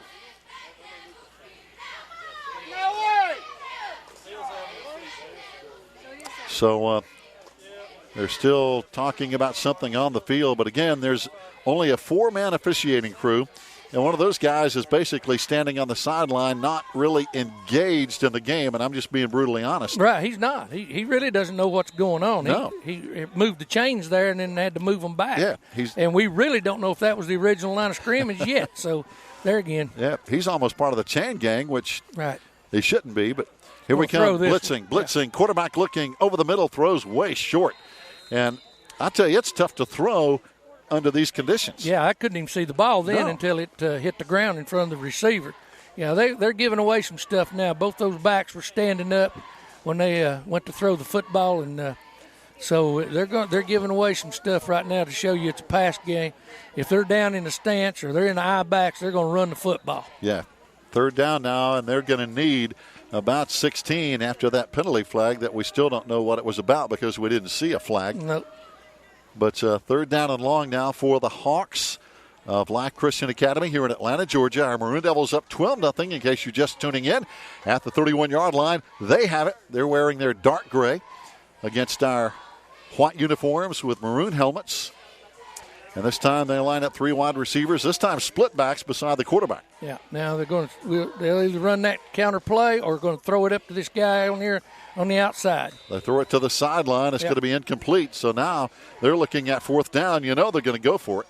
Well, they really don't have any choice. I can't see them trying to punt it from right there. No. There's not going to be any gain to it for them. So, and probably too far back for a field goal try, really. Yeah, no, he's got one timeout left, I believe. He may use it right here to at least get a play together. Because right now there's not a play clock, so they could take as long as 2 minutes to get a play in right here. Right, 2:42 to play here in the second quarter. We lead 12-0. As our Maroon Devils have played some solid football here early. We had one turnover early. Then I think we got rooked out of a first down and goal inside the 5-yard line on a bad spot down there that might have cost us a score. Yeah, that's called shafted. We got shafted. Yeah. It's like Jerry Reed. Yeah. They got the goal line, we got the shaft. Yeah, that's it. Here they go. This time a man wide on each side. Split backs beside the quarterback. He's going to throw on fourth down. Big pressure coming in. He rolls to the left side. Can we contain him? And we do. The ball loose. Yep. And we get it. Good. We got it at the 27-yard line, I believe, first down and 10. Yeah, he got popped. He was trying to make something out of nothing there, and when he turned upfield, he wasn't carrying that football very soundly. When he got popped, it came out of there. We saw that one come out, and our Maroon Devils have it now. It's going to bring up first down and 10. 2.5 minutes to play before halftime.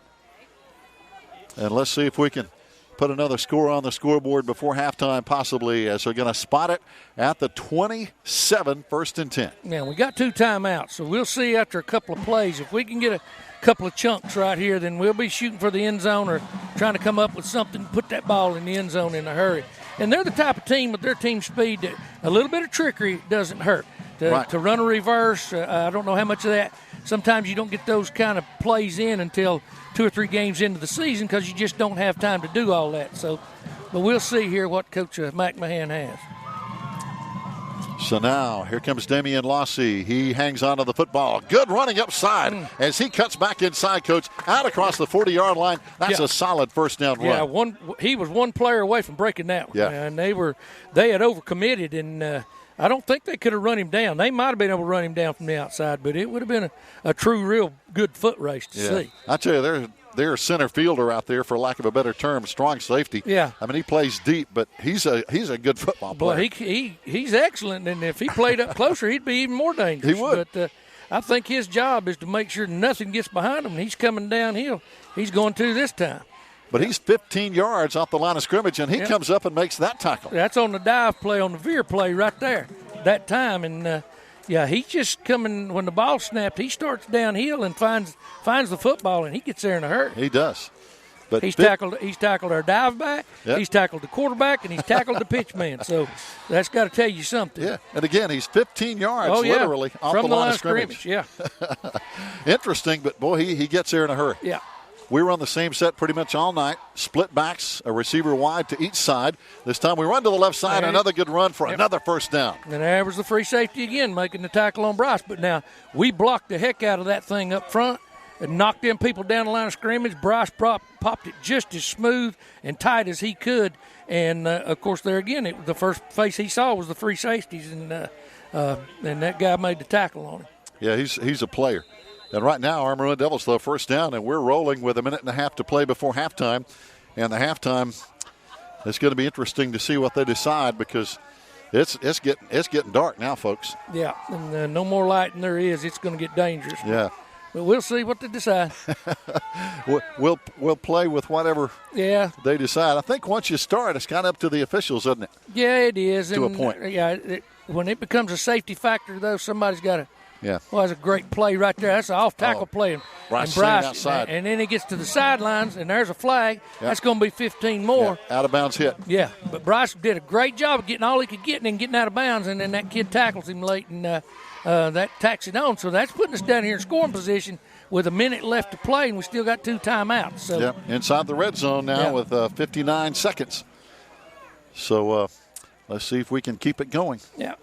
We've been really moving the ball well on this drive. Yeah, that's an old school off tackle play right there, and Bryce, the seam wasn't right there where it's supposed to be because of those ends. Those ends are coming down so hard that there was no contain there, and Bryce just hit that thing running.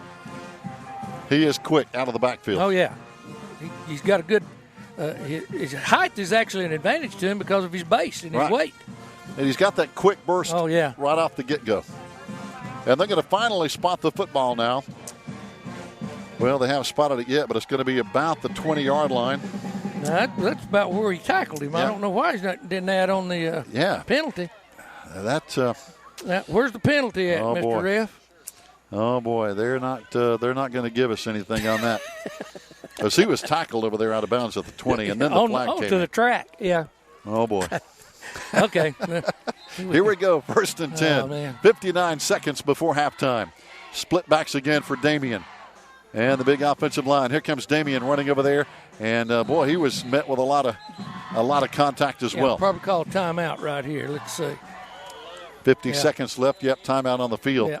Now, I figured he might right here because that clock running like that, you don't want to eat that time up. And we've got another timeout left, and we need to try to get this one in the zone. Because right now with a 12-0 lead, if our Maroon Devils can tack on another touchdown to make it an 18 or 19-point lead, there's a big question mark as to whether or not this second half is going to be played under these poor lighting conditions. Yeah, man. And there again, somebody's got to have enough sense to say this is it's a safety situation. It is. It really is. Well, this is not a playoff game or a conference championship game, so somebody's got to step in and make that call. Either that or turn all the lights on. Yeah. And I don't think they're working. But you can see again on the computer screen as you're watching on the internet, the lighting doesn't look half bad. You can see shadows and everything, but not from the real life situation that we're looking at. It's dark. No, Joe's got a good camera. That's what that is. That's what that's all about. His camera's got an excellent light-saving lens, like on a rifle scope. That's what he's got. So he puts the red dot on the quarterback and we go, right? Yeah. It really lights it up out there, but no. But and we've been around a lot of football, Coach, over our years, but I've never seen a game played under this kind of darkness. Yeah, ever. Maybe they'll get something done about it. Here we go. Split backs again. Damian under center. Wants to throw. Oh, he's hit from he didn't see that guy coming, and he hit him right in the chops. Yeah, trying to hit Bryce out of the backfield there. Ran the receiver into the middle of the field to hold that free safety, but the corner dumped him off and jumped Bryce, and before Damian could get rid of that ball, they collapsed on him. And I'll be honest, I don't know how effectively you can throw the ball in these conditions. Yeah, with the lighting. Yeah, maybe they can see it a little better on the field. I can't see it. Yeah, me neither. I don't know. It's there's kind of a lit spot over there on their sideline at about the 30-yard line, and then there's a little bit around midfield on each sideline. But when you get down inside, basically the 30-yard line, there's not a whole lot of light. There's not. On either side. Yeah. We need to punch this one in no matter what they decide at halftime. But here it is, 3rd down and about 15, and we're pretty much either going to have to run a screen or a draw or throw the ball upfield. And unless Coach Blankenship, with one timeout left, decides to run the football while they're blitzing and catch them off guard and get out here on the wide side of the field and make something happen then, because we know they can do it unless Coach McMahon does.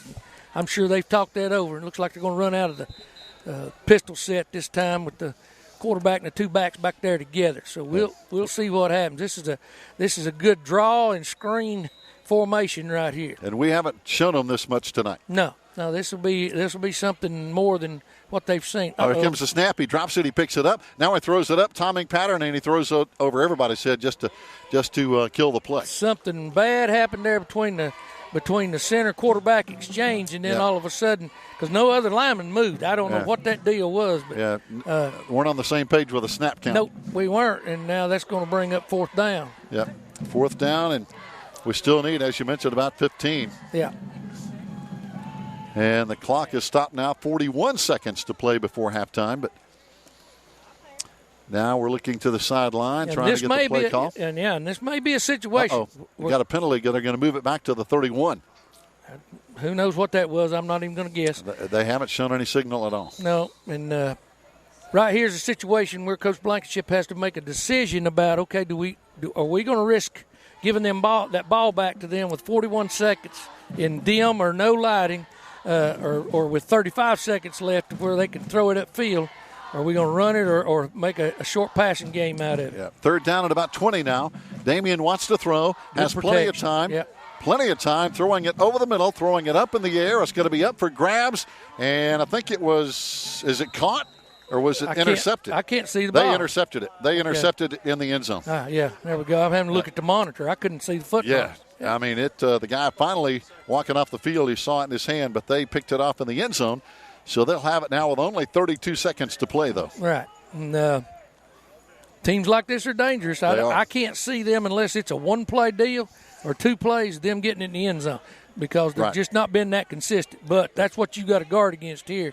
And you got to get your secondary a little bit deeper so they can run and make tackles if they decide to try to run the ball or whatever. But the way they've been looking right now, I see them try to air this thing out. Yeah, that's their only chance, because between the tackles, they haven't had any success. Right, and their big thing has been on the edge with that speed and with those receivers getting upfield. Yes. And this time they're going to line up, looks like 3 wide, got twins on the right, got a single up top on the left. And right now they're not sure what they're taking going to call a timeout. So they're going to call their last timeout, as we'll have 32 seconds to play. Coach, by the way, I want to say congratulations. You got a new grandbaby. Yeah, I sure do. How about that? Born Tuesday. She's a beautiful little girl, and Kayla's doing real good. Mama Kayla's doing real good. Cody ain't doing real good. He don't know what he's doing, so we're going to try to educate him as time goes on. But, yeah, he's kind of a nervous wreck right now. Is he? Changing diapers and swaddling. He is no good at it. He's no good at it. He's no good. So that's not a football he's playing with. No. Well, yeah, he's clueless about this, but he's learning. He's going to learn quick, and so he's a smart guy. Yeah, he'll figure it out as he goes. And if he don't know how to do something, he'll Google it like everybody else does. So that's right. Yeah. Well, I tell you, I know Paul Crawley is as proud as he can be of that new granddaughter, and congratulations to all the family. I know that's a special time. Yeah, it's a great addition. It is. We now have 4 of them, and so 2 boys and 2 girls, and they change your life. They really do. They do. I got 2 grandsons, and I tell you, they're just they just light up your life. Well, they do. They really do. They really do. You can always send them home. That's right. That's what I like about it. 32 seconds now. They line it up from the 20-yard line. They're going to try to throw it. Yep. Quarterback has some time. Now he lines up and throws it. We can't even see the football. Nope. It's overthrowing everybody, stopping the clock at 25 seconds. That's how dark it is. You have no idea where the football is. Once he left his hand, I was just watching the receivers and defenders trying to see who was going to get where. We had him bracketed pretty good then. The safety rolled over with the corner, and I believe that's some of that kick coverage that they play in with these deep quarters, and it ends up being that they're going to give you that underneath route, but they're not going to let you get beat deep. So some good coverage back there by Donovan Groenwald. He was back there running stride for stride, and they overthrew it. Yeah. So, but I tell you what, we're going to have to use the light on our cell phones here to see the roster in a minute, because that's how dark it is. And again, where they're snapping the ball from at the 20-yard line, it's pretty dusky dark down there in the end zone. Yeah, he's going to go out of eye backs this time, and he's probably just going to take it back there and try to run out the clock. Ball's on the ground. Ball's Pick it on up. the ground. Pick Let's it see up. if we can pick it up. Pick it It's up. still on the ground. Get It's in still the on end the zone. ground. I think we got it about the 2-yard line. Yep. We knocked the ball. That quarterback did something crazy there. He looked like he was going to try to take a knee or something to run the clock out, and we hit him and knocked the ball loose. Knocked the ball loose, and we pick it up about the 2-yard line, and they've got a player down. They're going to have to take a timeout here and attend to him. But it is so dark, we almost couldn't see the football until it hit the ground. Yeah, and we don't have any timeouts left. We got 15 seconds to put this thing in from time that we run the play. So we've got 1 play for sure, and 2 if somebody's going to spot that ball in a hurry. So I can't give it to the Fishers. We'll have to put it in right here, and it looks like it's on about the 2-yard line. Yes, 2 or 3-yard line. Yeah, 2-yard line. Yeah. Toby Burrell has better eyes than we do. Mm-hmm. He's got a laser on his scope. Yeah. But 2-yard line, 15 seconds to play. Ooh, Smoky Mountains over Robbinsville, 21-7. Okay. Polk County 22-6 over Cherokee. So Murphy leads Pisgah 6-0. So some big games we were talking about and some good scores. Yeah, already interesting scores, and I guess they could say the same thing about ours. But I'm pretty sure that most Smoky Mountain Conference teams or people in Western North Carolina are not playing under these conditions right I guarantee here. you. I can just about put a paycheck on it. I don't even make one anymore, but I could, that they're not playing under these conditions with 4 officials, no lights, and in Atlanta, Georgia. That's unbelievable. I mean, I mean, you know, some schools don't have lights, but they play daytime football. Oh, yeah, they're going to play during the day and schedule it that way, but yeah, I don't know exactly why their lights aren't on. Maybe somebody didn't pay the bill. But they have lights here, but most of the lights on the poles just aren't working. Yeah, they're not lit up, that's for sure. It's just and again, not being critical, that's just the way it is. Yeah. So we either got to throw a short pass right here or score on this play simply because we're just not going to have any more time. It looks like we're going to go with quarterback sneak. You're going to see them pile everybody in between those tackles.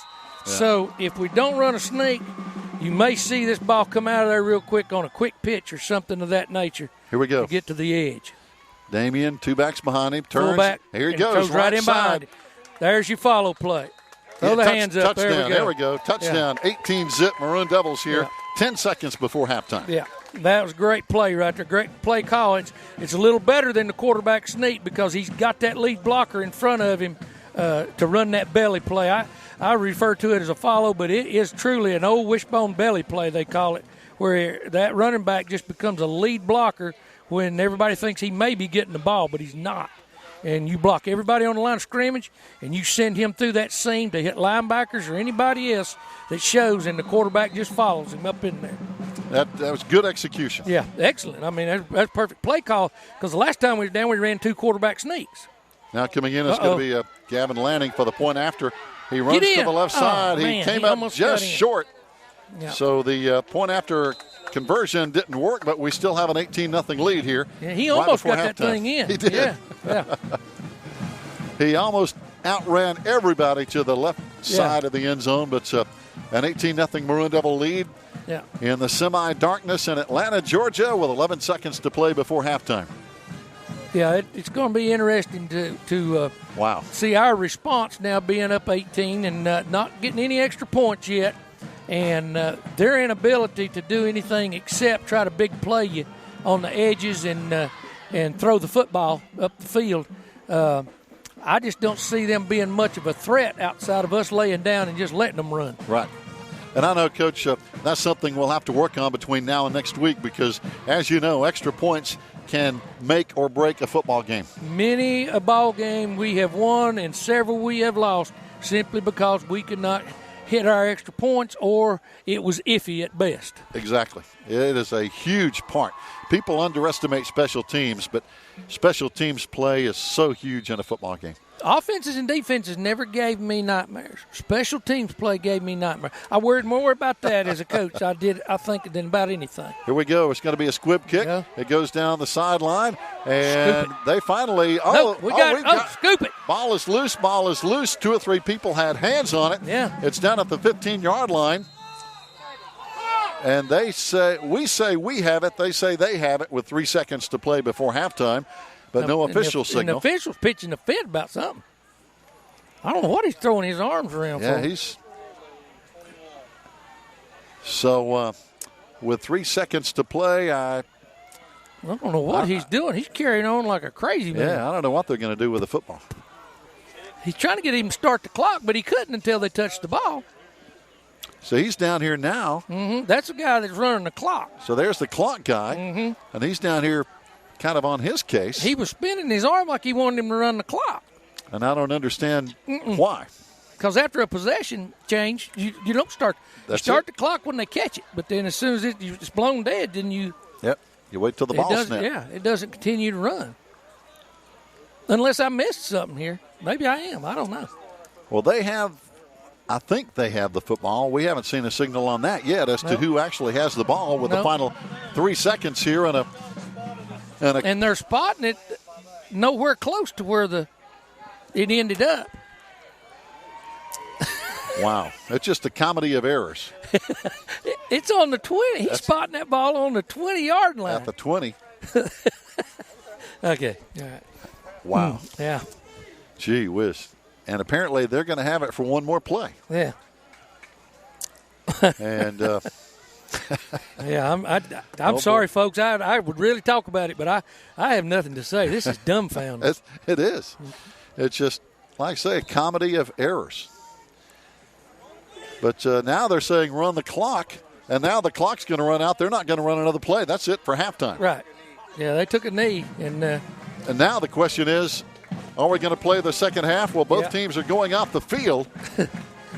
So we're going to take a 2-minute timeout here on the Maroon Devils Network with our Maroon Devils in front, 18-0 at halftime in Atlanta, Georgia. We'll come back and recap the first half and see if we can find out what's coming up in the second half. Stay with us. We'll be back. 2-minute break time on the Maroon Devils Network.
Hello, this is Neil Blankenship, head coach of the Maroon Devils.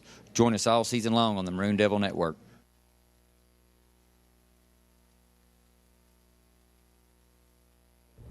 I'm Taylor Holt with the Maroon Devils Network.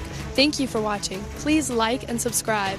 And if you enjoy our videos, please hit the notification bell down below so you can get a notification every time that we upload a video.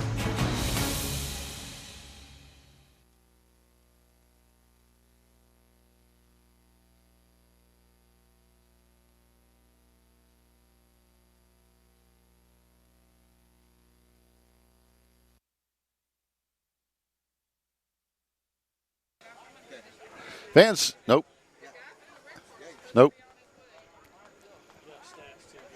Fans, welcome back here on a Friday night from Atlanta, Georgia.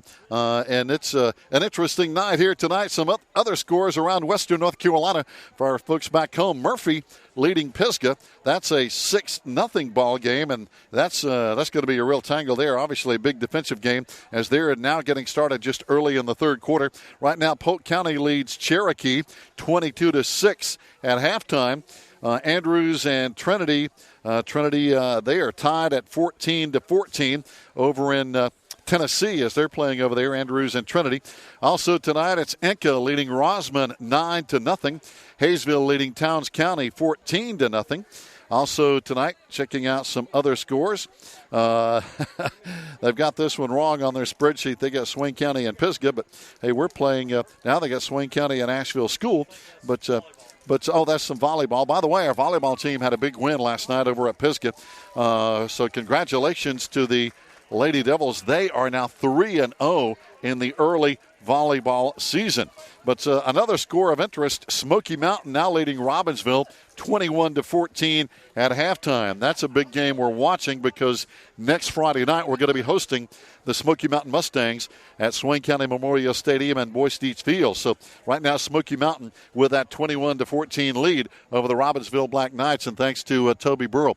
And, hey, the only light I can see so far is on the computer screen with the stats here that Sharon Burrell is providing. And Coach, at halftime, obviously with an 18-0 lead, the stats are in our favor. Looking at running yards, our Maroon Devils 29 carries, 151 yards.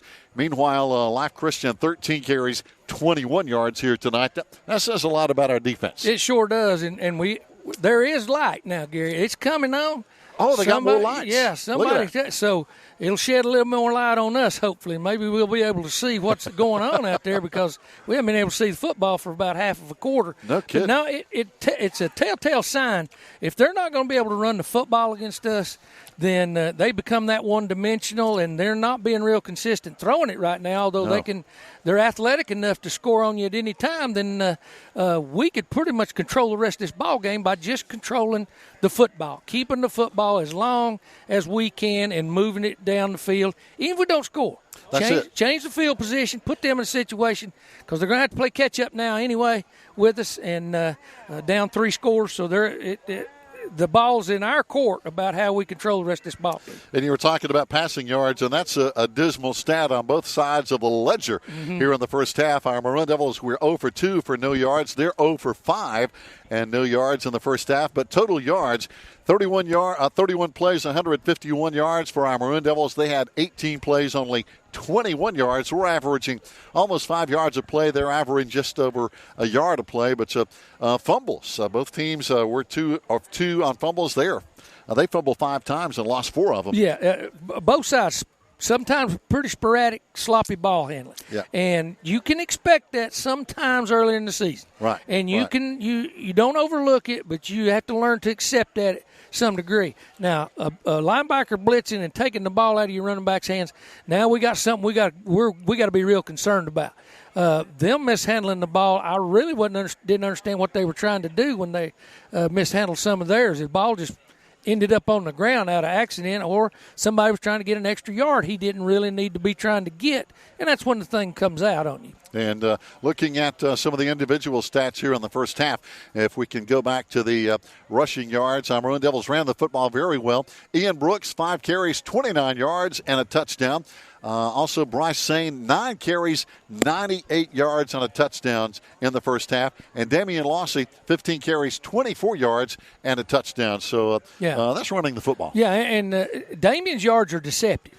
Yeah, his yards have been, although there's not many of them, when he gets them, he's been getting the yards that really hurt them by hanging on to that football and getting upfield and making people come and tackle him. Well, anytime they're doing that out of our veer offense, they're freeing up some other stuff, and that's why we hit some big dive plays later on there. That's why the pitch has been good off the counter lead option. All those things, they matter. And he's such a threat. Somebody's got to pay attention. And Damian's long play was 14 yards in the first half. Of course, Bryce Sane broke one for 40, which was a great run by Bryce, almost 100 yards in the first half alone. But I'll be honest, I'm shocked to all of a sudden all these lights come on, and now we have plenty of light to play. Yeah, we're in great shape now. They must have a rule down here in Atlanta. You can't turn on sports field lights until halftime. Halftime. Yeah. They're trying to conserve money. Yeah.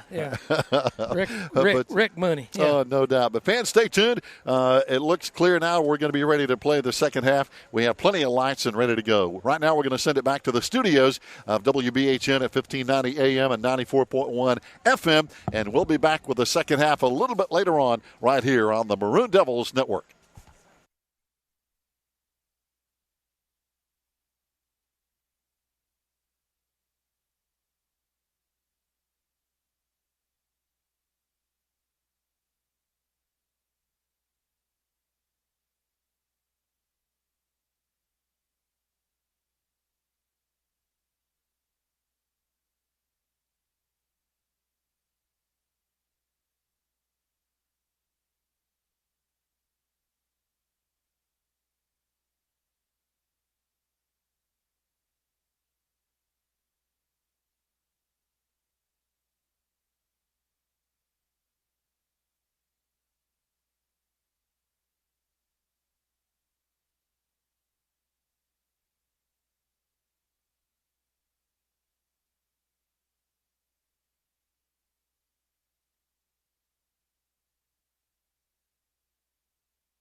Hey fans, you can catch the Maroon Devil games all season long on the Maroon Devils Network.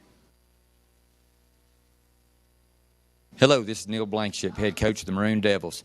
Join us all season long on the Maroon Devil Network. I'm Taylor Holt with the Maroon Devils Network. Thank you for watching. Please like and subscribe.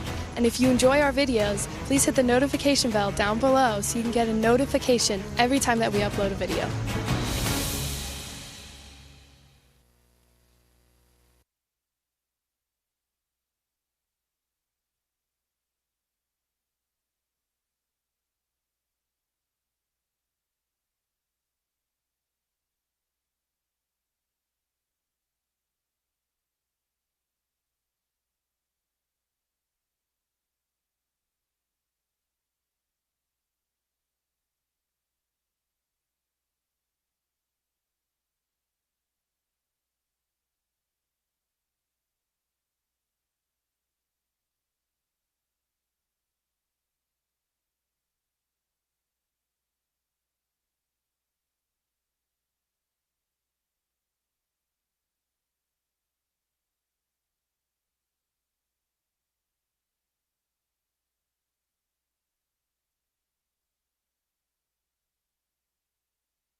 Fans, believe it or not, welcome back. We are ready to play football here in the second half on the Maroon Devils Network. The lights are on. We have a fully lighted field, if you can believe that we didn't have in the first half.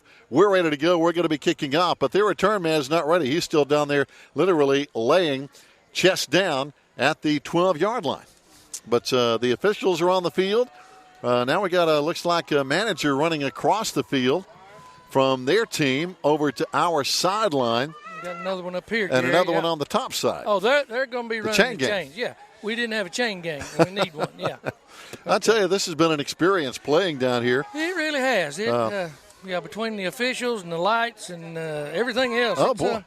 It's been a crapshoot. Let's call it that.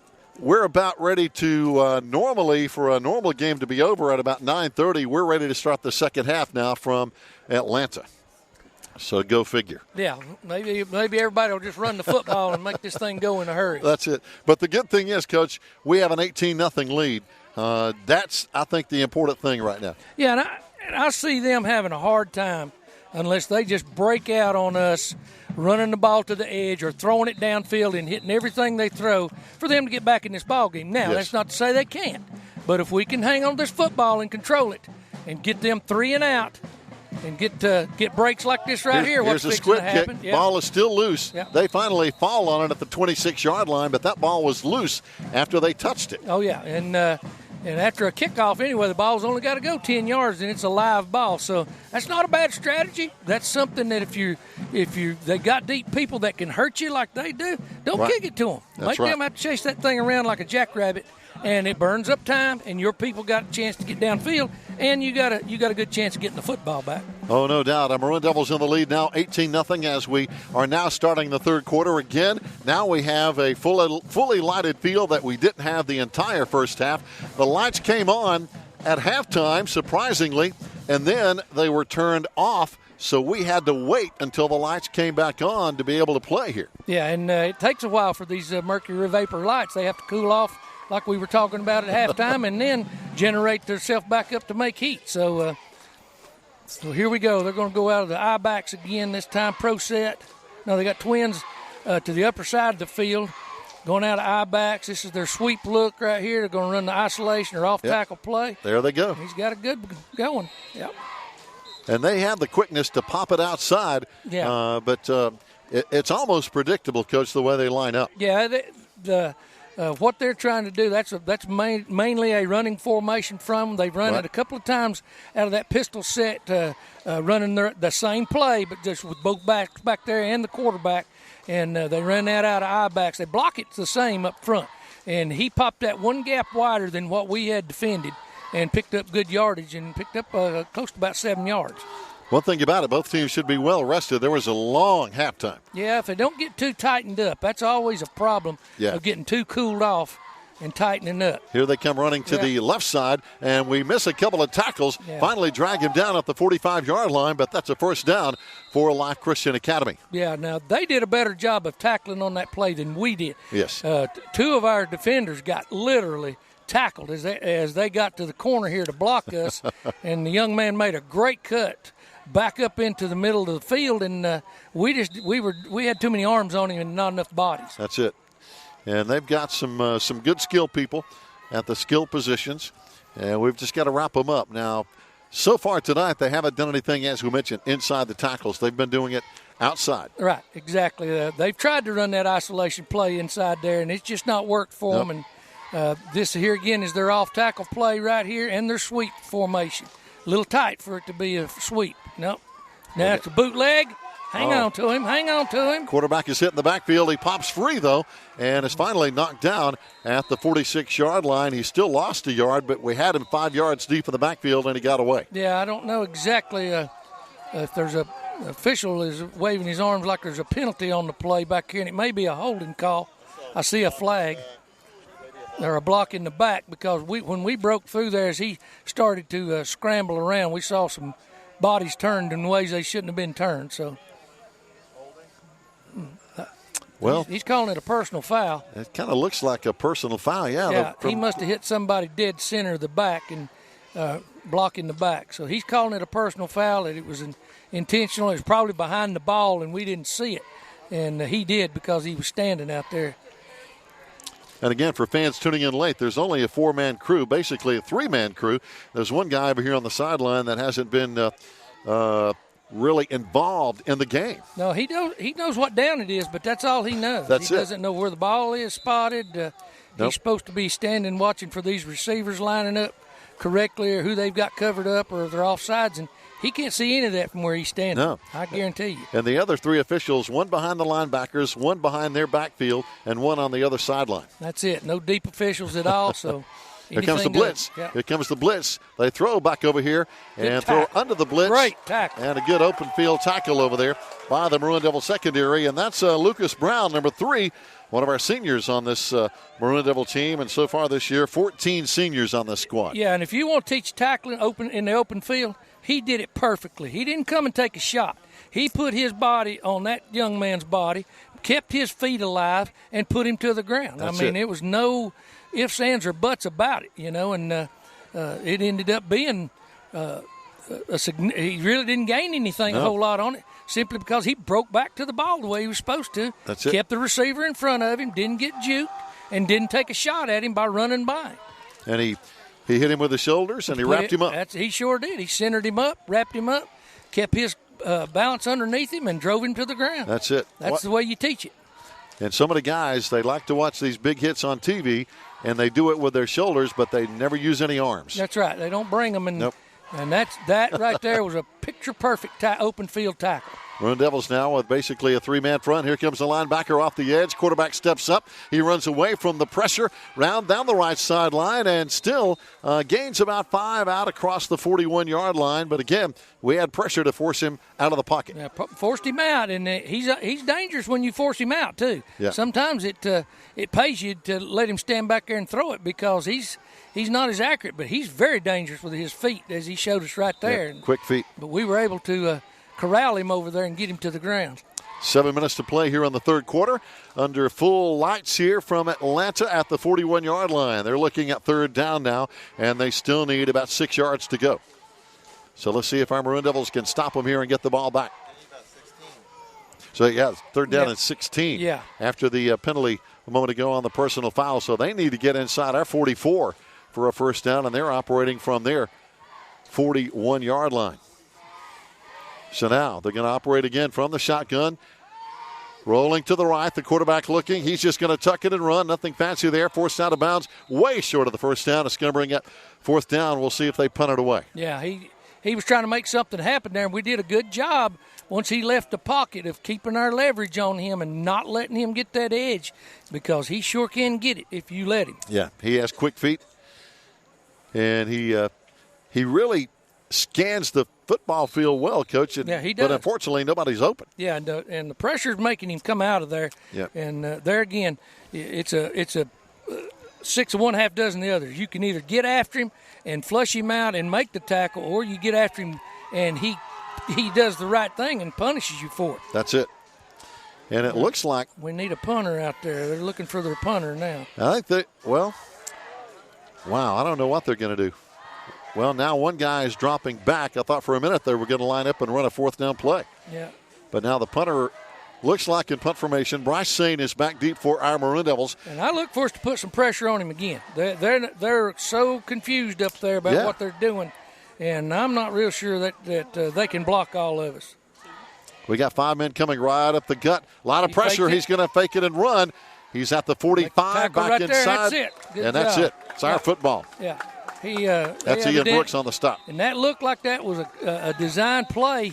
He from the time he touched it, he left there running with it. And great open field tackle again, and gathering your body, and just getting in front of him and making a play. You ain't got to knock him out, but you do got to get him. You have to wrap him up. Ian Brooks with a good tackle there, and we have the football. They have had it for the entire third quarter. We only have 6:10 to play here in the third quarter with an 18-0 lead, and we get the football back as both teams primarily staying on the ground here tonight. Very little success by either team throwing the football. Yeah, and Coach Blankenship's got a question about something here, and it may simply be about where the ball's going to be spotted. But and that has been a mystery sometimes. Yeah, it definitely is a mystery. And I understand his questioning of it because it's not exactly yeah, they haven't been precise with it, have they? No. Split backs for the Maroon Devils. Damian Lossy under center. A receiver on each side. That's been our primary set tonight, and we run to the right side. This time the fullback, Ian Brooks. He takes kind of he got punished on that play down at the 42-yard line. Yeah, they're trying to strip the ball a lot, and the first two guys that got to him literally just reached for the ball. The third one kind of tagged him pretty good and tackled him, but those other two were just trying to drag that ball out because they had some success with that in the first half. They did, and now coming into the backfield is going to be Carson Taylor, number 32, one of our sophomores. He's in the backfield now along with Bryce Sane. And it's going to be the handoff to Bryce. He breaks one tackle, but then they wrap him up quickly at the 37. I want to see. Hell, I don't even want to worry about this spot because they're not going to. Yeah, it's going to make it third down. Yeah, third down. We need a couple. Got to get to almost a 35. Well, we need only about a yard if you go by the sticks. But yeah, and the sideline judge over there on the other side is questioning some of the spots, I think, right now because they're actually spotting them where they're getting hit, not where the ball's being down. That's it. So I don't know exactly what they're going on. Yeah, because right now you could guess is it 1 or 2 yards we need for the first down. Yeah. We'll line them up.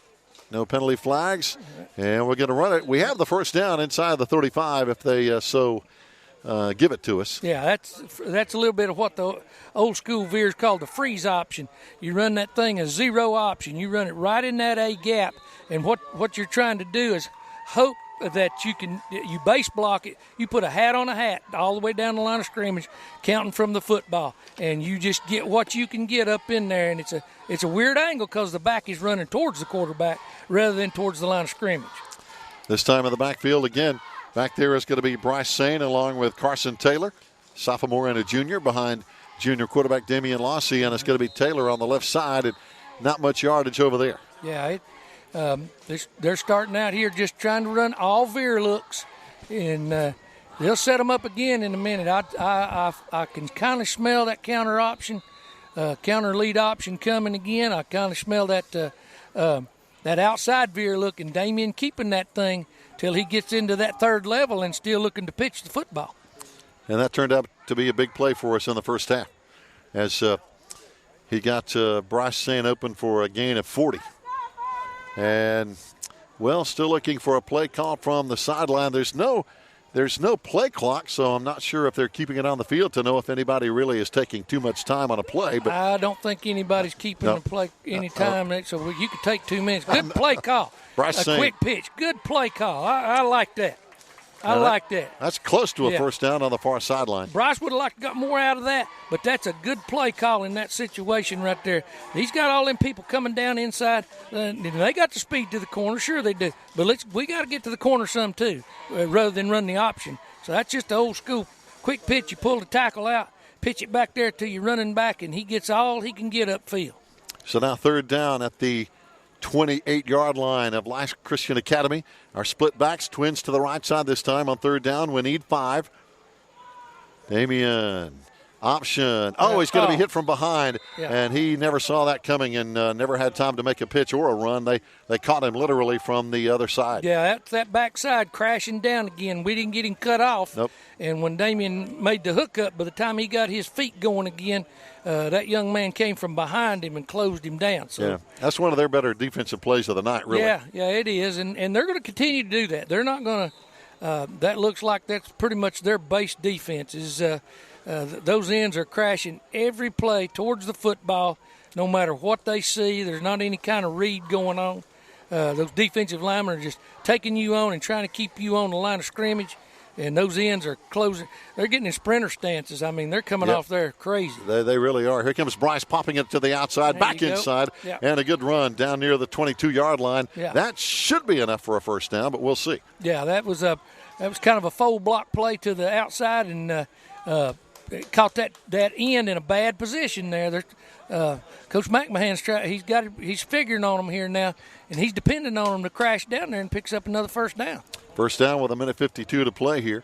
And one thing I've noticed too, Coach, their defensive line has really changed. They were going with big 300-pounders in the first half.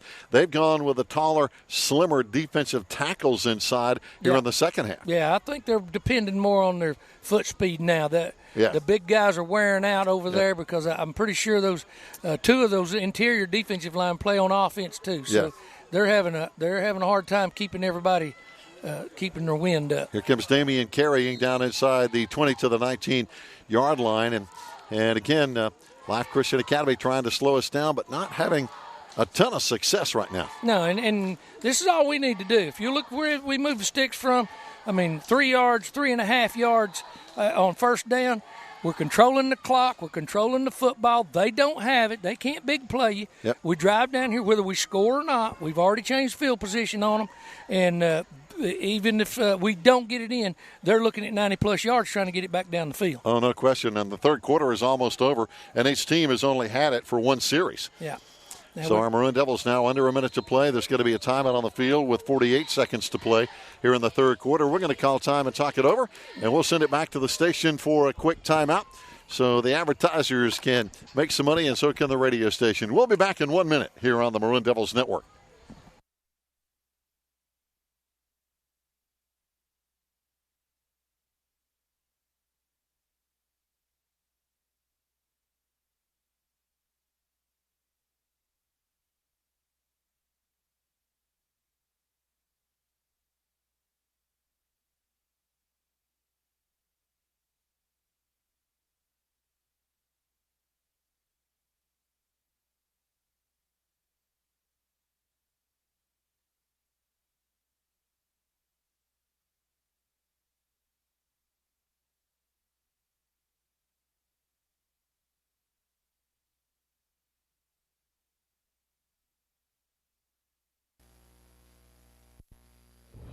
I'm Taylor Holt with the Maroon Devils Network.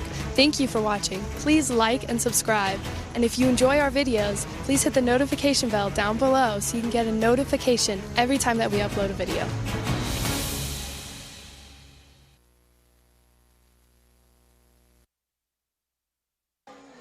Fans, welcome back on the Maroon Devils Network as we line it up here. Damian Lossy rolling to the left side. He's going to keep the football. He's knocked backwards, still going on his feet as he's down inside the 15-yard line. That's going to bring up third down now for the Maroon Devils inside the red zone, trying to add to our 18-0 lead. Yeah, and there again, he picked up 4 yards on the play.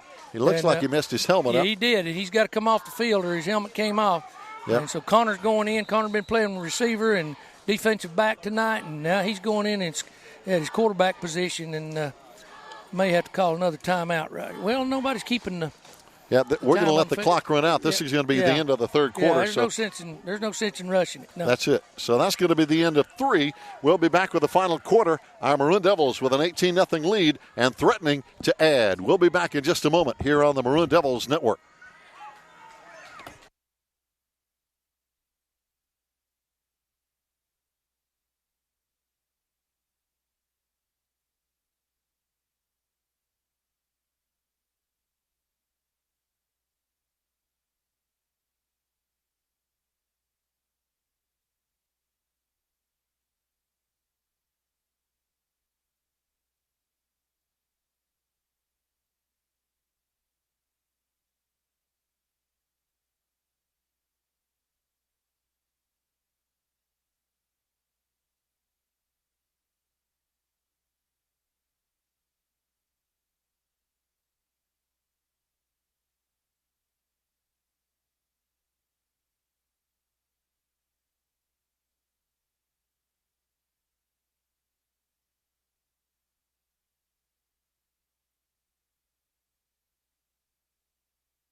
Fans, welcome back. One updated score right now. Robbinsville leading Smoky Mountain 26-21. That's a barn burner going on with 9 minutes to play there, Coach. So just as we expected, a heck of a game between two good teams. Yeah, these leadoff games up in our part of the country are always interesting.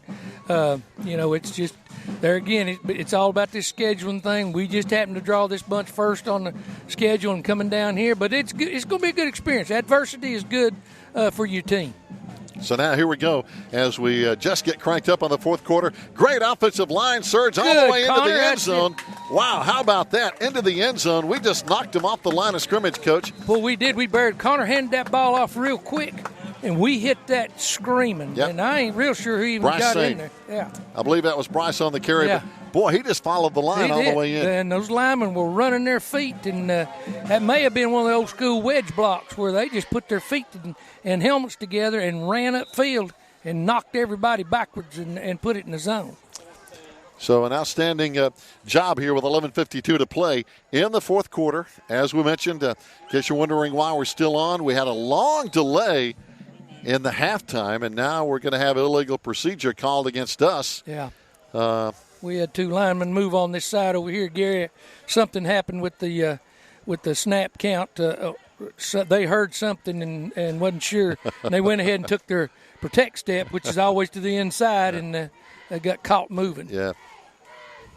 And we have struggled somewhat with the conversion situation here tonight. Yeah, it's been iffy at best, and I'd like to see us hit one before we leave here. And That's I know that'd make Coach Blankenship and his staff feel a whole lot better, and the players.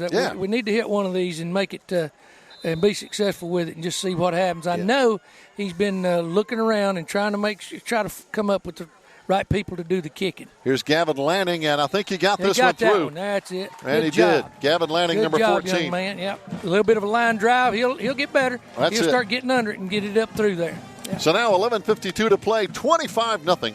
Maroon Devils on top now over the Life Christian Academy Hawks. And you can kind of see, Coach, by body language as they walk off the field, their body language is not the best right now. Yeah, it's not. There's not a whole lot left in their tank, and nope. That's what we were talking about at the beginning of the second half. Hey, if you can do it, get the football, drive it down the field, take the air out of their sails, and you go up 4 scores on them, and it's one of those things that they can't see the light at the end of the tunnel. So I'm not saying they've given up, because they've still got enough talent out there to make you look bad and get on the scoreboard. But we've done a good job of corralling them and keeping them inside of us and not letting that big play go all the way to the end zone. They've had some big plays, but not any end zone plays. And by the way, Carson Taylor is the Maroon Devil that scored that last touchdown. As we mentioned, Robbinsville leading Smoky Mountain 26-21. That game in the fourth quarter. Also, Murphy leading Pisgah 12-0. That game in the fourth quarter. Two big ball games here. And what else we got? Polk County versus Cherokee. And oh, boy, Polk County all over Cherokee, 43-6 in the fourth quarter, so that one's pretty much over. So the Braves having a tough time tonight as now we kick it off to Life Christian Academy as they bring it up the left side. A good return at the 35-yard line. And, Coach, that's one of the few times we've kicked it to them that they've been able to return. Yeah, I think that Coach Blankenship at this point in time in the ballgame said, we've got to work on our kickoff team. We got to get better at it. We're going to kick it down there to them. You better go get them. That's it. And that's pretty much what it boils down to. You got to take precautions early when they got people back there like that. But when you got a lead and you know that you've got to work on some things, now's the time to do it. Yeah.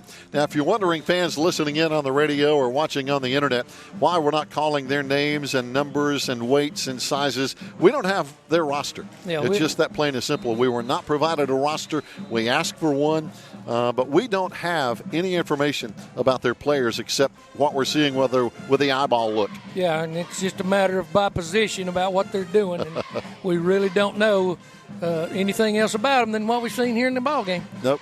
But, Coach, they have some talent. They have some size. They have some speed.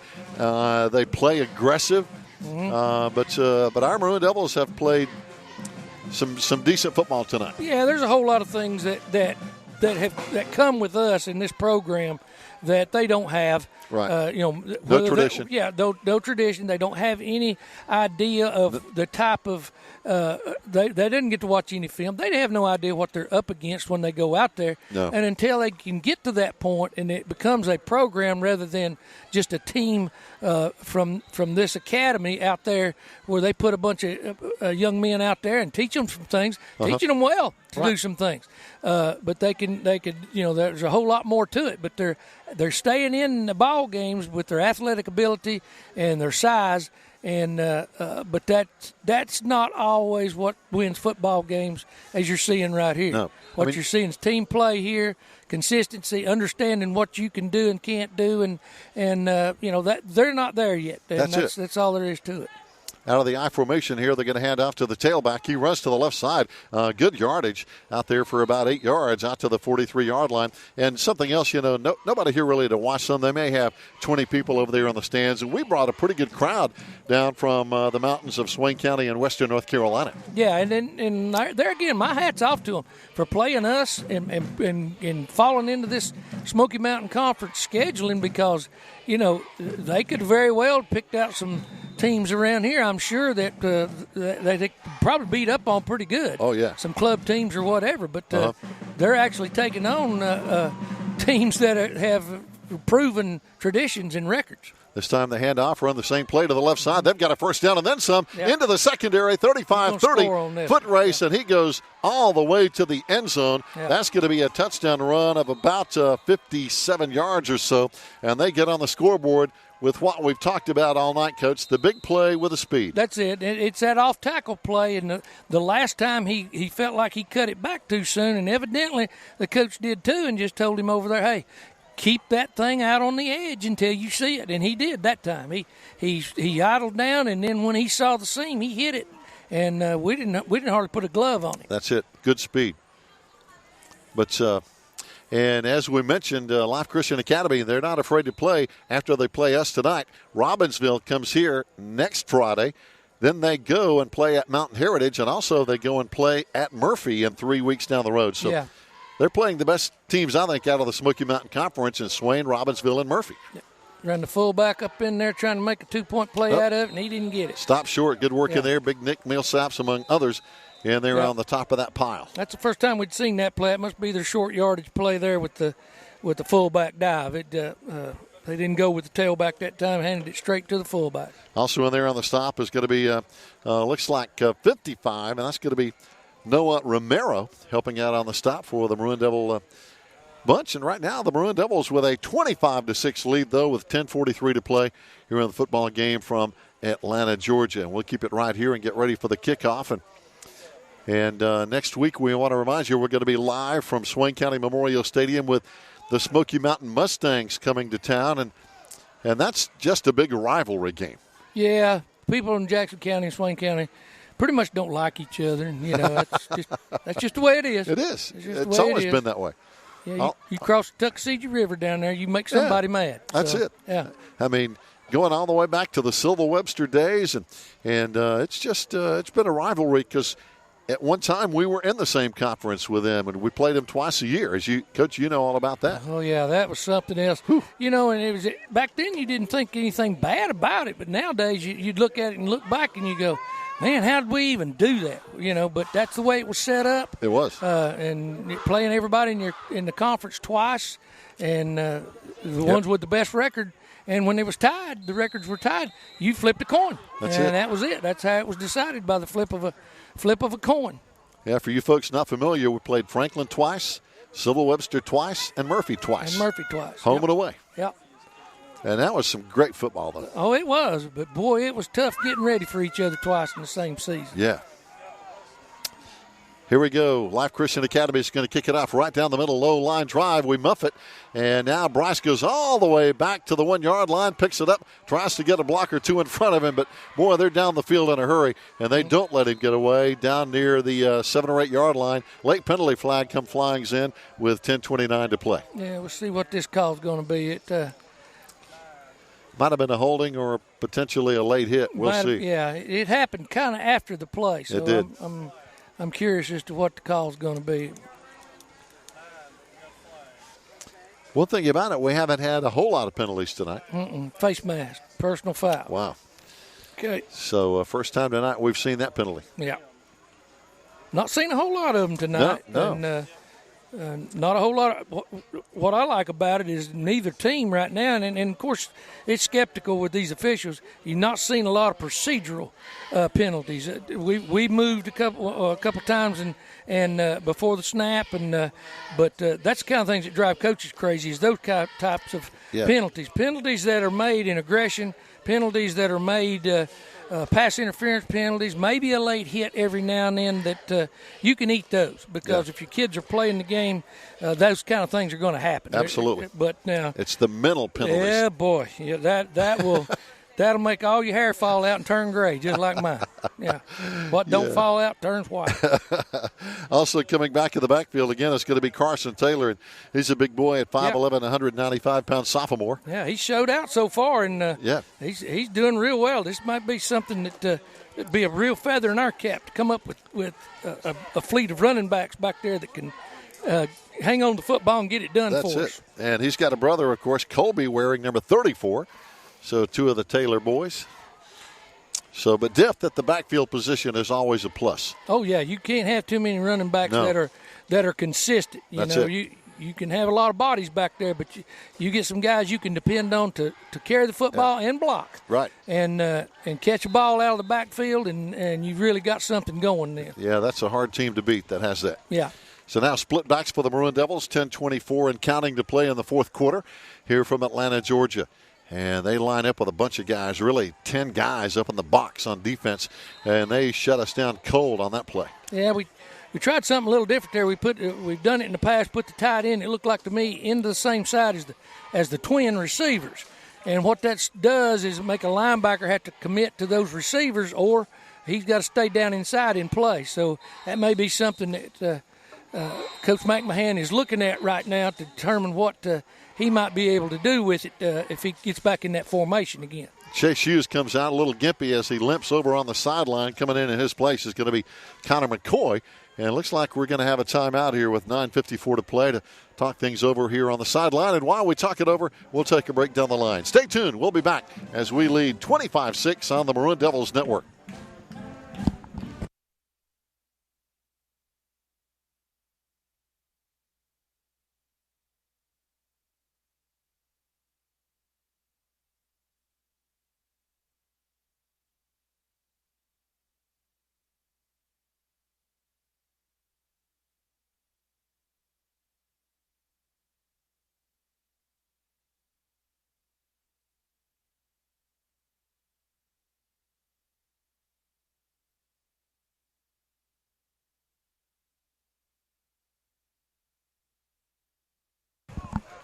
Fans, welcome back. A quick timeout as the Maroon Devils get right back on the field. This time out of the I formation now as Damian lines them up.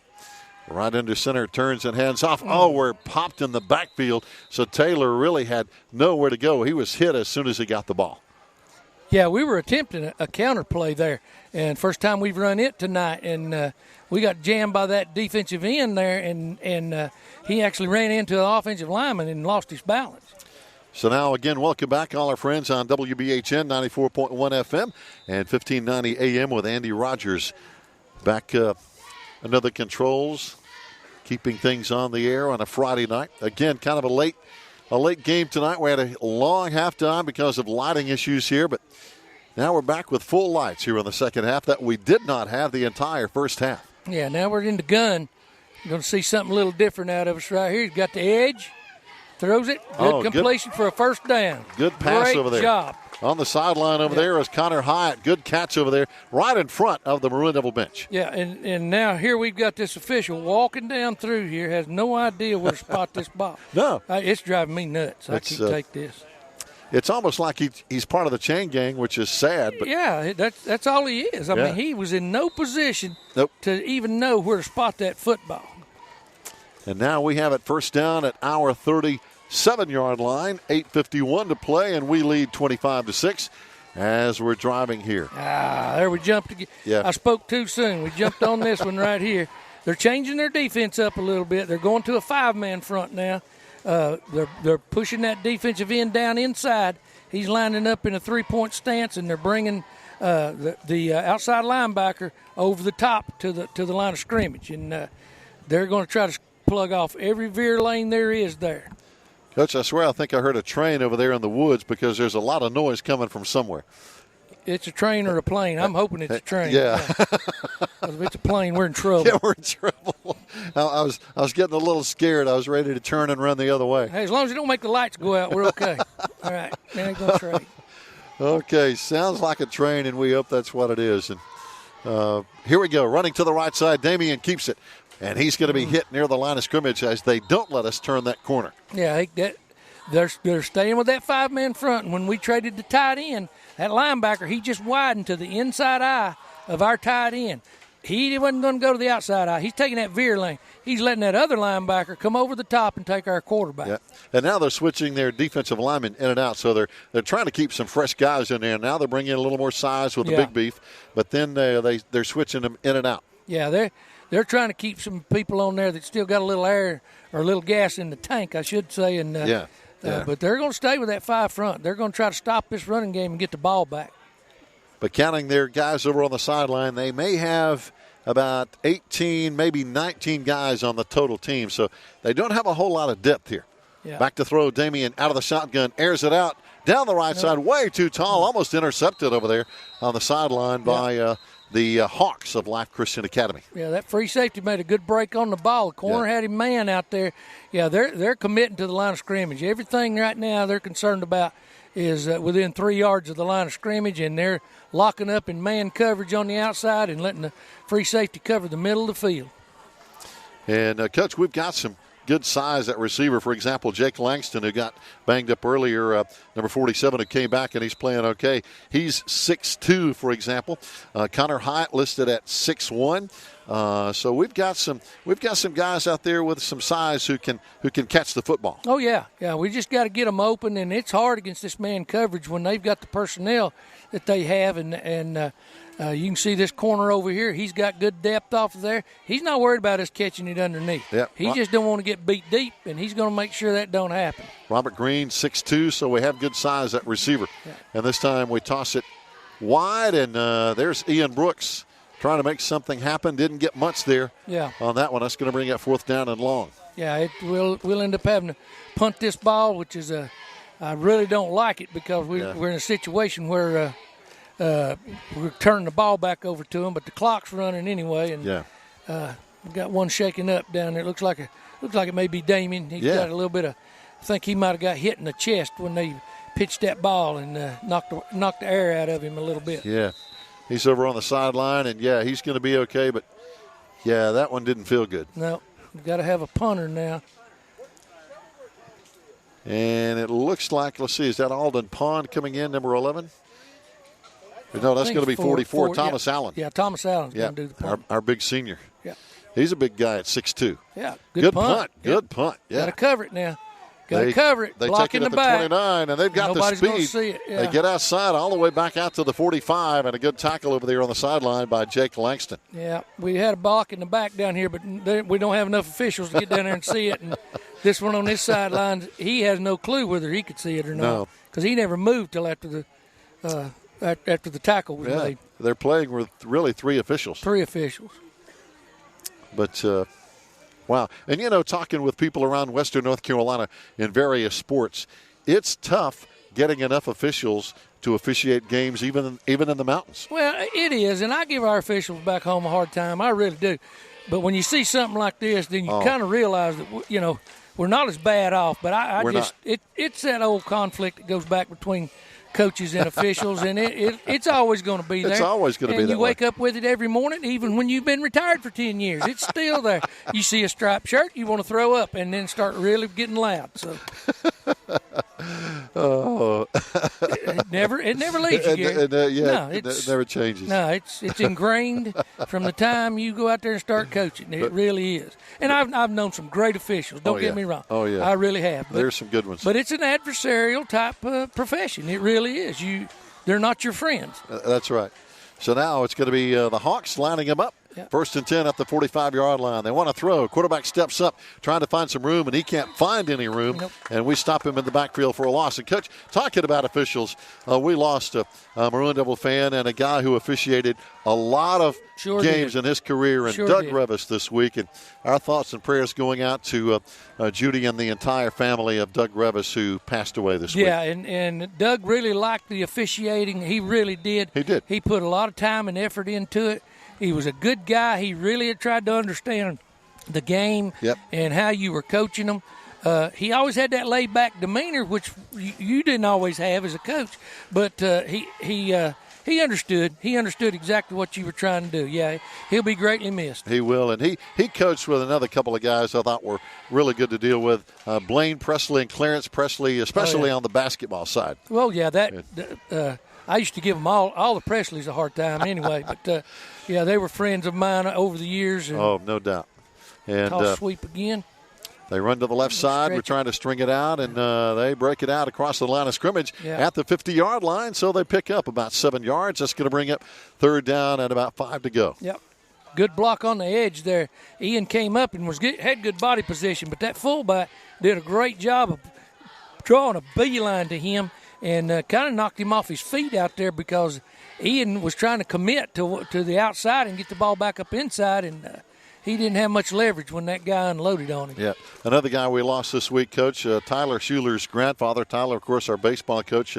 His grandfather, Jack Schuler, passed away. This Perry and Diane's family, Perry's dad, and they're all great friends of Swain County Athletics and Swain County. Yeah, always have been. They throw to the left side, and they have it up for the 1st down inside the 45. 1st down and 10 now for the Hawks with 4:15 left to play. Yeah, and as long as we keep this clock running, and they kept it running. No, they finally stopped it there. But and make them drive the football. Make them drive it. Don't let them get it all in one play. That's the big thing right now. That's it. And they are capable, as their only touchdown was on a big play. Very evident, and they've got the talent to do it out there. This time they split out twins to the right, one to the left. Yeah, same formation. May run that sweep again. Let's just see, or they're going to throw it to that backside receiver. Run the off-tackle play, and he bent it back. Oh, boy, they did. Yeah. And they get some big yards. Yeah. As another 1st down inside the 30-yard line. We finally drag him down. Yeah, he bent that one all the way back to the backside A gap. That's designed to come off tackle over here, and he saw it right as he got that football in. He shot through that backside. Linebacker was coming over the top to try to get to this off-tackle seam, and he just shot right back through where the linebacker had left from. Ian Brooks finally coming up with a tackle. Ian, of course, one of those guys playing 2 ways. We have 9 guys, Coach, that play both ways. So that's a lot of guys. It is, and they'll play themselves into shape. I know it's hard to get yourself into shape, but nights like this and games like this will get you into shape. Yeah, and anymore, it seems like the month of September, they used to be cool. It seems like it's not as cool anymore. Some hot nights in September. The older I get, every night hot. I tell you, I just, bootleg out the backside. Oh, this he's could wide be trouble. Open. Yeah. Wide open field over there. We finally knock him out of bounds down inside the 15-yard line now for the Hawks with 2:49 and counting. He's out of bounds, but the clock is still running, and that's okay with us. That's okay with us. Let it run, baby. It shouldn't be running, but it is. It is. I don't know. Maybe their coach said he's just going to run it after every spot or whatever. I don't know. Yeah. But it's a 1st down now for the Hawks, and let's see if they can get on the board again or if we can stop them here in the final 2 minutes of play as they now the official looking at something. He says run the clock. Well, the clock never stopped. It never stopped, and I'm not real sure what's going on. So. And they're not either. No, and we don't care at this point in time. Nope. We're going to be out of here in a few minutes. And that's it. And hopefully we'll never see this place again. Yep. I don't mean that I'm with you. Towards them. It's just it's a comedy of errors. It is. They run to the right side. Play again. Big hole, and they're going to punch it all the way down to the 4-yard line. 1st down and goal for the Hawks. So, but again, they had a lot of bodies over there, Coach, and we just couldn't penetrate those blockers. Oh, yeah, and they do.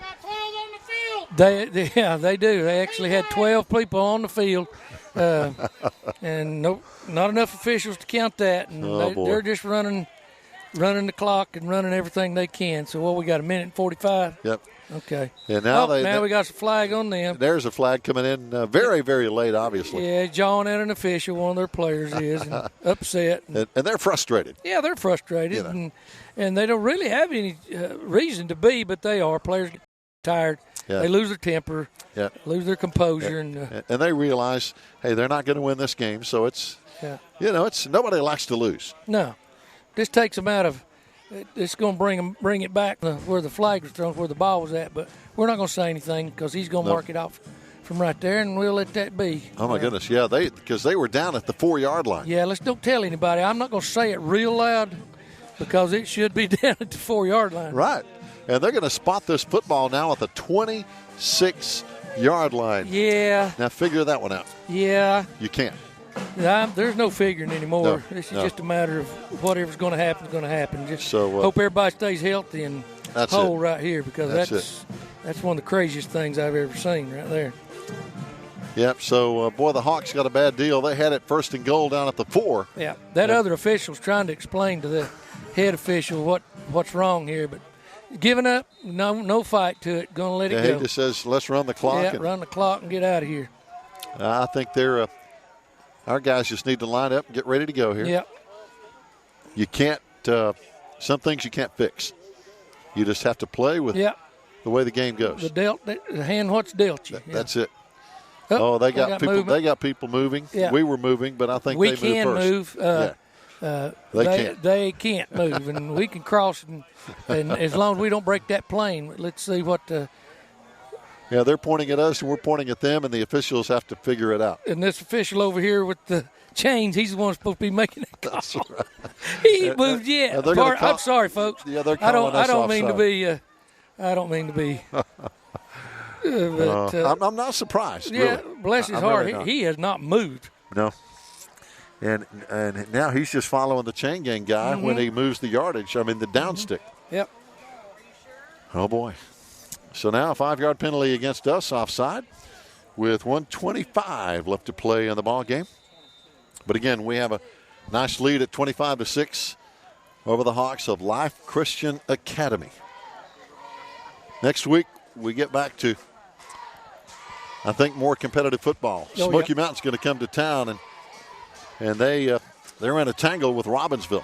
Yeah, it'll boil down to it. Off tackle play again. This time we do a little better job of defending it. Yeah, good containment. Yeah, he wanted to get that ball north and south real quick, and he just couldn't do it. There's good work by Charlie Lambert, one of our senior linebackers. Yeah, and he just plugged the hole. Yeah, did a great job of fighting off a block and getting his head across the ball carrier and taking him down. 1 minute to play now, under full light capacity here at Atlanta, Georgia. And seriously, folks, we had a long halftime because the lights were an issue. We had less than ideal lighting the entire first half, but we played anyway. And then at halftime, the lights came on, then they went back off, and then we had to wait until they were cooled off before they could even light back up. Yeah, and we got them now, but it'd be nice to see us keep them out right here. Yes, it would. But they're going to do everything they can to get it in. And back in the pistol set again. He's going to hang it up one-on-one out there. Jump There's ball. Our man. There's our man. Jump up and intercept it. That looks like Lucas Brown down there. It is, he's had a heck of a night. I'm telling you. Good ball. Open field tackling, covering that receiver, had his hip turned to him, saw the ball all the way. Did not. The receiver had no chance on it. Nope. The only one that had a chance was Brown. He did a great job.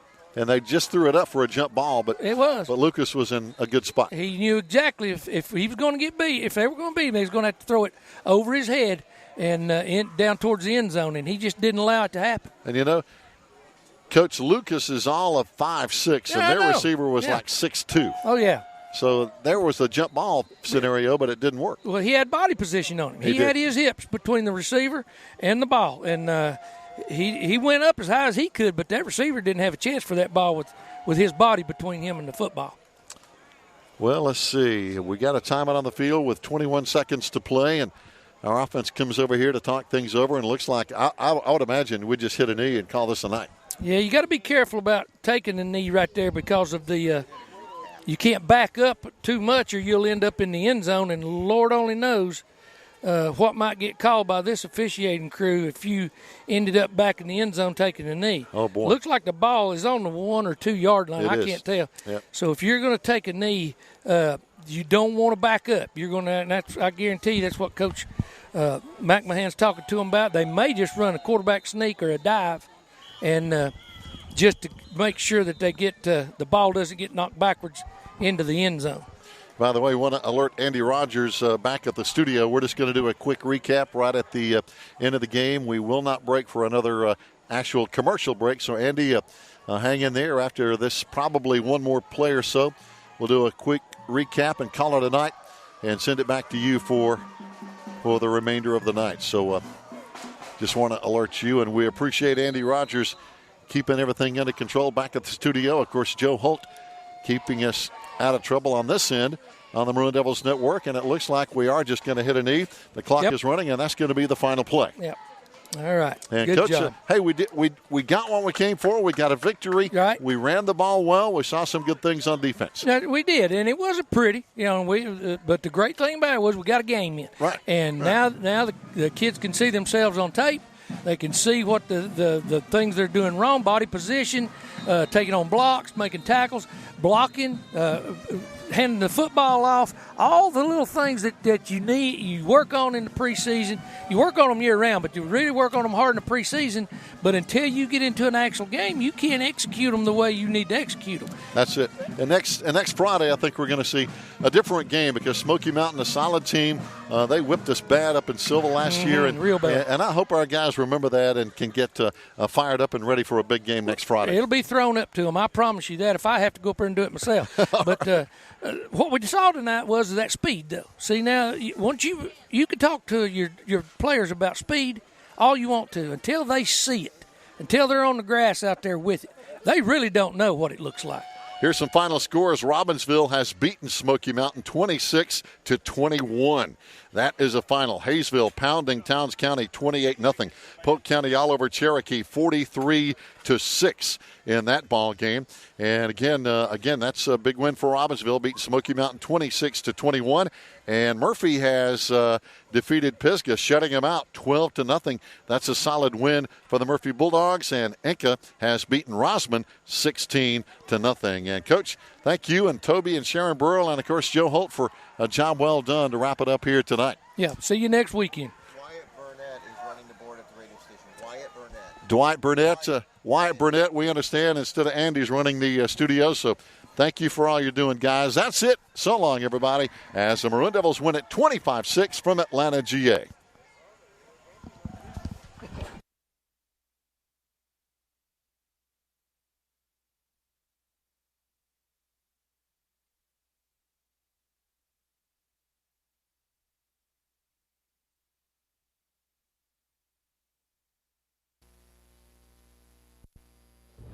I'm Taylor Holt with the Maroon Devils Network. Thank you for watching. Please like and subscribe. And if you enjoy our videos, please hit